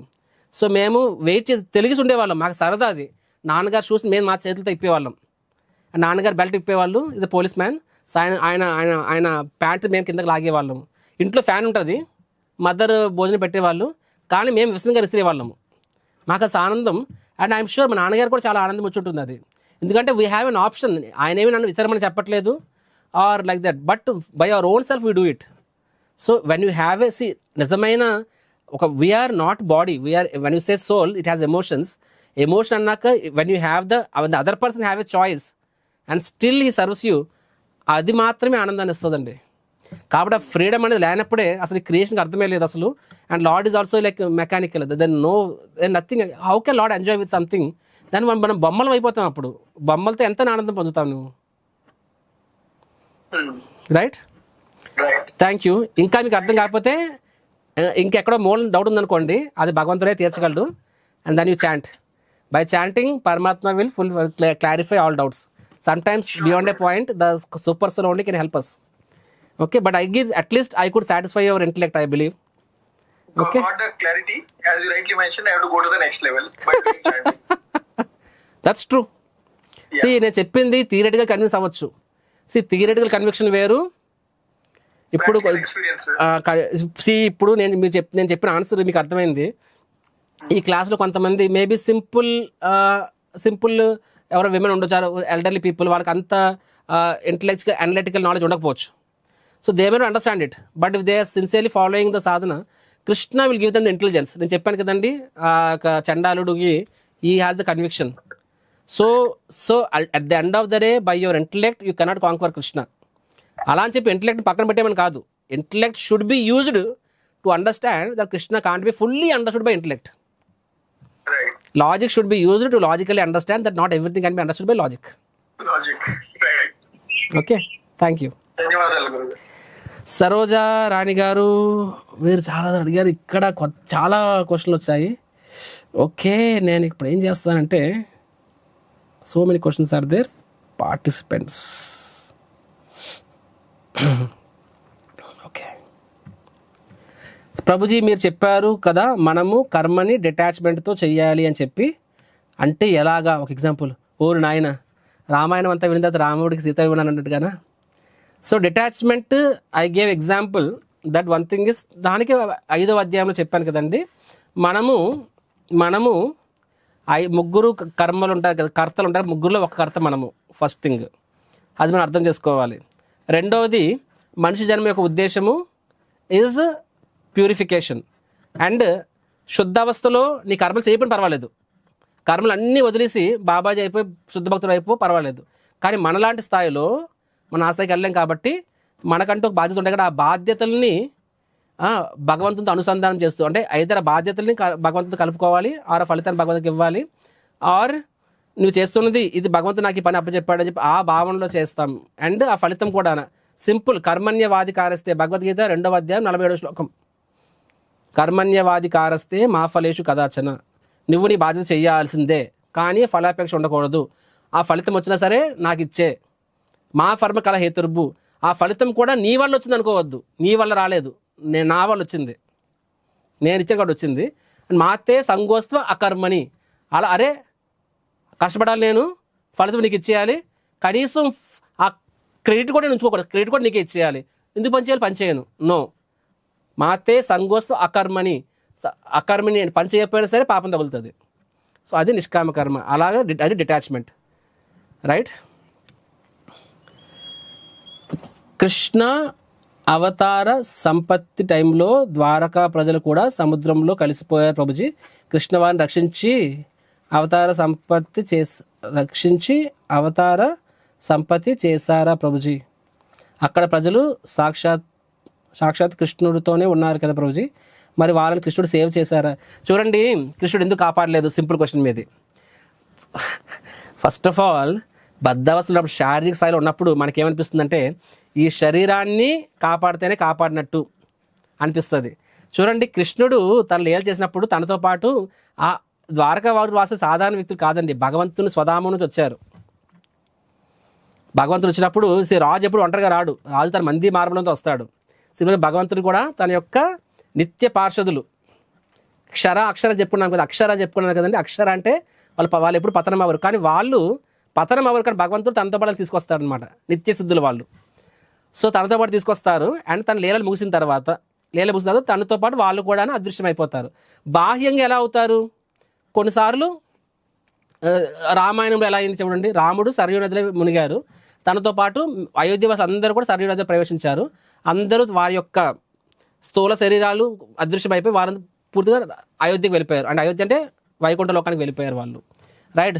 కృష్ణావతారంలో ఎలా అయ్యారు మనం చూసినట్లయితే ద్వారకాపురి వాసులు వాళ్ళు కొడుకున్నారు. సో బాహ్యంగా అది ఎలా అవుతుంది వీ డోంట్ నో. అంతెందుకండి, పాండవులు యొక్క 5 పుత్రుల్ని అశ్వత్థాముడు మధ్యరాత్రిలో తల నరికి చంపేస్తాడు. అశ్వత్థాముడు ఏమంటే ఈ 5 పాండవులు అనుకుంటాడు, కానీ పాండవులు కాదు, పాండవ పుత్రులు వాళ్ళు, పాండవ పుత్రులు, ద్రౌపది 5 పుత్రులు. మధ్యరాత్రి నరికేస్తాడు. తర్వాత తెలుస్తుంది, అందరూ ఏడుస్తారు, ఎందుకంటే వాళ్ళకి వంశం ఇంకో వాళ్ళు ఒక్కడే మిగిలారు. అభిమన్యుడు చనిపోయాడు, గడ్డదుగా చనిపోయాడు, ఇంకెవరు లేరు పిల్లలు, 5 మిగిలారు. 5 కూడా చంపేశాడు అశ్వత్థాముడు. అంటే వాళ్ళ వంశం లేకుండా చేయాలి అని చెప్పి, అంటే మాకు దక్కంది వారాలు కూడా దక్కకూడదు, కురువంశం చచ్చిపోయింది, పాండవుల వంశం కూడా అందరూ పోతారని చెప్పి. సో అలాగ చంపితే ద్రౌపది చూడండి, క్షత్రియుడు చచ్చిపోతే బాధపడరు, చచ్చిపోవడం అనేది కామన్, యుద్ధం చనిపోవడం, కానీ చేతిలో అస్త్రం లేకుండా ఎదురుగా శత్రువు లేకుండా చనిపోవడం అన్నది చాలా అవమానకరమైన చావు. సో పాండవుల 5 పుత్రులు కూడా అలా చనిపోయారు. అండ్ ద్రౌపది వెక్కి ఏడుస్తుంటుంది, కృష్ణుడు వస్తాడు. అంతకుముందు గాంధారి ఏడిసింది కౌరవులు చనిపోయినప్పుడు, కానీ గాంధారి ఏడ్చినప్పుడు, ఒక్క నిమిషం, గాంధారి ఏడ్చినప్పుడు కృష్ణుణ్ణి శపించింది, నీ వల్లే, నువ్వు దేవుడు కదా, నువ్వు కావాలంటే ఆపగలవు, నువ్వు కావాలని ఆపలేదు అని చెప్పి. సో ఆవిడకి కూడా తెలుసు కృష్ణుడు దేవాది దేవుడు, కృష్ణుడు ఏమని కూడా అదే అవుతుందని చెప్పి. కానీ నువ్వు తప్పుగా అనుకున్నావు కాబట్టి నాకు నష్టం చెప్పు. కానీ ఇక్కడ గాంధారికి ద్రౌపది తేడా ఏంటంటే, మీరు 8వ అధ్యాయం గుర్తుకుందా లేదో, ఫెయిత్ హ్యాస్ 4 లెవెల్స్. ఒకటి, కృష్ణుడు సర్వనియంత్రకుడు, ఆయన ఏం చేయాలి మన మంచిగా చేస్తాడు, అంటే మనకు ఏం మంచిదో మనకన్నా ఆయనకి ఎక్కువ తెలుసు. చెప్పాను మీకు గుర్తుకుందా. సో గాంధారికి కృష్ణుడు దేవుడు అని తెలుసు, అండ్ భగవంతుడి యొక్క అన్ని భగవంతుడు ఆధీనం ఉంటాయని తెలుసు. కానీ భగవంతుడు ఏం చేస్తున్నా మన మంచిగా చేస్తారో తెలియదు గాంధారికి. ద్రౌపదికి అండర్స్టాండింగ్ ఉంది. సో 5 కొడుకులు చనిపోయారు, అది కూడా నిద్రలో చనిపోయారు. కనీసం కౌరవులు యుద్ధంలో చనిపోయారు, యుద్ధంలో చనిపోతే స్వర్గానికి వెళ్తారు. వీళ్ళు నిద్రలో చనిపోయారు, వీళ్ళు ఇంకా దారుణమైన చావు. సో గాంధారి వేడుస్తుంది, చిన్న పిల్లలు పాపం. మళ్ళీని కృష్ణుడు వైపు చూసింది, కానీ కనీసం ఒక్క మాట అందు. గాంధారికి తెలియదా, ద్రౌపదికి తెలియదా కృష్ణుడు దేవాది దేవుడు అని చెప్పి? మరి భగవంతుడు పక్కనే ఉన్న చనిపోయారు వాళ్ళు. సో మహాభారతం చదవండి, వస్తుంది మీకు ఇక్కడ. గాంధారి కృష్ణుడు వైపు చూస్తుంది, కృష్ణుడు ఒకే ఒక మాట అంటాడు, చూడు ద్రౌపది, వాళ్ళు నా యొక్క మిషన్ ఏంటది, ధర్మరక్షణ, పైత్రాన్ని సాధువున మేము దుష్కృతాం. సో ఆ యొక్క దుష్ట సంహరణ కోసం వాళ్ళు ఈ లోకానికి వచ్చారు, అండ్ నా యొక్క ఆ మిషన్ ముగిసింది, కాబట్టి వాళ్ళ యొక్క పర్పస్ కూడా ముగిసింది అన్నారనమాట. అంటే వాళ్ళు ఆ పర్పస్ కూడా తప్పించుకున్నాను, ఆ పర్పస్ అని వెళ్ళిపోయారు. ఆ వెళ్ళిపోవడం అన్నది కుర్రవాళ్ళకి చనిపోయారా, ముసలివాళ్ళు చనిపోయారా, యుద్ధంలో చనిపోయారా, యాక్సిడెంట్లో చనిపోయారా, అది అంత ఇంపార్టెంట్ కాదు. శరీరమే అనుకున్నప్పుడు ఆ డెత్ అనేది చాలా ఇంపార్టెంట్. డివోటీకి డెత్ అనేది ఇంపార్టెంటే కాదండి. లైఫ్ అనేది ఇంపార్టెంట్, డెత్ ఇంపార్టెంట్ కాదు. ఎందుకంటే ఆ భగవంతుడి కోసమే వాళ్ళు వచ్చారు, ఆ purpose solved, and Krishna taken them away. So Gandhari ఒక్క బొట్టు కూడా ఆల్చదు. పాండవులు ఎవ్వరు కూడా కృష్ణుని నిందించరు. వాళ్ళకి 100% తెలుసు కృష్ణుడు తచ్చుకుని ఆపగలడని చెప్పి, but they have accepted it. So కాబట్టి భగవంతుని యొక్క రక్షణ అంటే శారీరక రక్షణ మాత్రమే కాదండి, వాళ్ళ యొక్క ఆత్మ యొక్క రక్షణ, వారి యొక్క ఆధ్యాత్మిక జీవితాన్ని ఆశ్రయం ఇస్తున్నాడు భగవంతుడు. శారీరకంగా కూడా కాపాడుతాడు. అర్జునుడిని కాపాడాడు కదా. కురుక్షేత్ర యుద్ధం అంతా అయిపోయిన తర్వాత కృష్ణుడు చెప్తాడు, అర్జునుడు దిగు అని చెప్పి. అర్జున్ అంటాడు, రథసారథి ముందు నువ్వు దిగాలంటాడు, లేదు నువ్వు దిగు ఫస్ట్ అంటాడు అనమాట. సో అర్జునుడు దిగుతాడు, ఆ తర్వాత కృష్ణుడు దిగుతాడు. కృష్ణుడు దిగ్గానే రథం అంతా దళదళ కొప్పు కూలిపోతుంది. అంటే యుద్ధంలో 100 కొద్ది బాణాలు అర్జున్ రథాన్ని తగిలాయి, కానీ కృష్ణుడు ఉన్నాడు కాబట్టి వాళ్ళకేం కాలేదు. సో అర్జునుడి విషయంలో కృష్ణుడు శరీరాన్ని కూడా కాపాడాడు. ప్రహ్లాదుడి విషయంలో నరసింహదేవుడు శరీరాన్ని కూడా కాపాడాడు. కానీ కొన్ని విషయాల్లో శరీరానికి అవసరం లేదు. ఆయన స్వామివారి యొక్క ఆయన బిగ్గర్ ప్లాన్స్లో that may not be necessary. నువ్వు శరీరం అనుకున్నప్పుడు శరీరం మాత్రమే సర్వస్వం అనుకుంటావు కాబట్టి for you it so important. But for a devotee, for example నేను ఈ రోజు పోయినా సరే 10 ఏళ్ళు పోయినా ఐ డోంట్ కేర్. బతుకున్నంతకాలం ప్రతి క్షణం నేను భగవంతుని కోసం కష్టపడుతున్నాను అనేది నాకు ఇంపార్టెంట్, నాకు అది. So death is not so important. So ఆ ద్వారకాపురి వాసులు భగవంతుని చూడగలిగారు, ఆయన సేవ చేయగలిగారు, ఆయన లీలల్లో పాల్గొన్నారు. అండ్ భగవంతుడు తన ధామానికి వెళ్ళినప్పుడు వాళ్ళతో పాటు వీళ్ళని కూడా తీసుకెళ్ళిపోయాడు. తీసుకెళ్ళడం అనేది ఒక పర్టికులర్ లీల ద్వారా తీసుకెళ్ళాడు. ఆ లీల అనేది ఆయన నచ్చినట్టు చేసుకుంటాడు, nothing to do with us. Okay, so this question I guess మీ అందరికీ అర్థమైంది అనుకుంటున్నాను. దేర్ ఆర్ మెనీ క్వశ్చన్స్, నేను చెప్తానండి. ఈరోజు కొంచెం మూడ్లో ఉన్నాను, సో ఉన్నాను కూడా ఉండొచ్చు. ప్రస్తుతం కలియుగం చుట్టూ ఉన్న ప్రపంచం నుండి కామక్రోధ లోభాలను తప్పించుకోవాలంటే శ్రీకృష్ణనామ భక్తి ఒకటే మార్గం అని తెలిసింది. Okay, good. పాపం అంటే ఏంటి చెప్పాను. ఇంట్లో వర్క్ చేస్తుంటే కుకింగ్, అది జపం అవుతుందా ప్రభుజీ? జపిస్తూనా? ఏమండి మీరు మీకు నచ్చిన వాడితో మాట్లాడుతూ మీ భర్తకి ఫోన్ చేసి, భర్త ఫోన్ అయితే హలో అంటాడు, అప్పుడు మీరు పక్కింటి పని మనిషితో మాట్లాడితే ఎలా ఉంటుందని మీ భర్తకి చిరాకేదా? సో అలాగనే భగవంతుడు నామం జపం చేస్తున్నామంటే ఆయనతో మనం ఫోన్ కాల్లో ఉన్నాం మనం అక్కడ. సో అఫ్ కోర్స్ అంటే ఎక్స్క్లూజివ్గా చాంటింగ్ చేయాలి. అది కాకుండా కూడా మనం చేస్తున్న పనుల్లో పక్కన కీర్తన పెట్టుకోవచ్చు, నామం జపం చేయొచ్చు. కానీ దాన్ని మనము చాంటింగ్ అనకూడదు, దాన్ని మనము కీర్తనం అనుకోవచ్చు. కీర్తనం ప్రకారంగా వేరే పనులు చేసుకుంటూ కూడా కీర్తన చేసుకోవచ్చు. అంటే హరే కృష్ణ చెప్పుకుంటూ కూడా మనం సబ్జీ కటింగ్ చేసుకోవచ్చు. అంతెందుకు బాత్రూంలో స్నానం చేసి కూడా హరే కృష్ణ చెప్పుకుంటూ చేసుకోవచ్చు, మేము చేస్తాం అలాగా. కానీ దాన్ని మేము జప అనము, జపయజ్ఞ అనము. దాన్ని జపయజ్ఞ అంటే ఎక్స్క్లూజివ్లీ ఫర్ కృష్ణ, రైట్? అది కాకుండా కూడా మేము 16 మాలు జపం చేస్తాం 2 గంటలు. అది కాకుండా కూడా మిగతా టైంలో కూడా any time we may be doing it, అది ఎక్స్ట్రా, రైట్? ప్రభుజీ సనాతన ధర్మాన్ని ముందు, ఓకే ఫైన్. 16 రౌండ్లు చెలిపోతున్నా అని స్టాప్ చేశారా ప్రభుజీ? ఈ క్లాస్ విన్నాక మినిమం కూడా చేయొచ్చు అని మళ్ళీ స్టార్ట్ చేశా. Okay, today's news. Sunita Williams in space reading Bhagavad Gita to get away from the fear of isolation. Very nice, thank you, good news. శాస్త్రం అంటే ఏమి చదవాలి? సింపుల్ అండి. శాస్త్రం అంటే చదవాలి. మన సనాతన ధర్మంలో శాస్త్రాలు లక్షల శ్లోకాలు ఉన్నాయి. బట్ ఒక లైఫ్ టైం కలియుగ వాసులు కదా సరిపోదు, ఒక జీవితకాలం సరిపోదు. అందుకే చెప్పారు వేదేశ సర్వైర్ అహమైవ వేద్యో వేదాంత కృత్వేద విదేవ చాహం. భగవద్గీత ఎన్ని దగ్గర చెప్పాడంటే మీకు ఈ విషయం తెలిస్తే సమస్త వేదాలు తెలుసుకున్న దాంతో సమానమని చెప్పాడు. అవునా కాదా? భగవద్గీత చదవండి. Bhagavad Gita first literature. ఆ చదివిన తర్వాత నెక్స్ట్ చదవాలి చెప్తాను మీకు. So start with Bhagavad Gita. Actual Bhagavad Gita ఇది ఏబిసిడి ఆఫ్ స్పిరిచువల్ లైఫ్.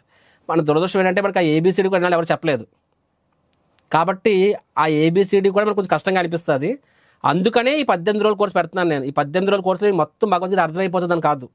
ఈ 18 రోజుల కోర్సు ద్వారా మీకు భగవద్గీత పుస్తకం చదివితే మీకు చదివితే అర్థమవుతుంది. ఇప్పుడు నేను చెప్పాను కాబట్టి, ఎందుకంటే కాన్సెప్ట్స్ మీకు క్లియర్ చేశాను కాబట్టి ఆ క్లారిటీతో మీరు చదివితే మీకు కన్ఫ్యూజన్ లేకుండా అర్థమవుతుంది అనమాట.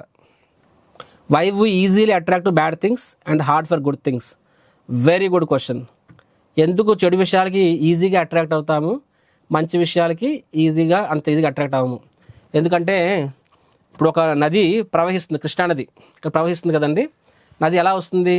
అటు బంతిన ఆశ్రమం నుంచి మా బ్యారేజ్ వైపు వస్తుంది, అంటే వెస్ట్ నుంచి ఈస్ట్కి వస్తుంది నది. అవునా కాదా? ఈస్ట్ బంగాళాఖాతం కదా, బంగాళాఖాతం కలుస్తుంది. సో నదీ ప్రవాహం వెస్ట్ నుంచి ఈస్ట్ ఉన్నప్పుడు అప్పుడు ఇప్పుడు నేను మా ఇస్కాన్ టెంపుల్ నది ఒడ్డున ఉంది, మేము నదిలో వెళ్ళానుకోండి, నేను ఏం చేయవసరం లేదు. నేను ఇప్పుడు ఉన్న ప్లేస్లోనే ఉండాలి అనుకున్నా సరే నేను చాలా స్విమ్మింగ్ చేయాలి. అంటే even to stay where I'm staying నేను స్విమ్మింగ్ చేయాలి. స్విమ్మింగ్ నేను 10 రోజులు చేస్తాను, 11వ రోజు మానేసినా సరే ఏమవుతుంది? ఒక పావు గంట అనుకుంటే నేను వెళ్ళి బ్యారేజ్ దగ్గర తగులుతాను నేను వెళ్ళి. అదేంటి 10 రోజులు నేను చేశాను, 11వ రోజు చేయనంత మాత్రం వెళ్ళిపోయానంటే అంతే అది. ఎందుకంటే ప్రవాహం అలా ఉంది కాబట్టి ఆ ప్రవాహాన్ని తట్టుకుని నిలబడాలన్నా సరే నువ్వు ఉండాలి.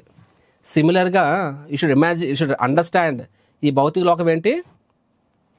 ఈ భౌతిక లోకం ఎవరి కోసం సృష్టింపబడింది?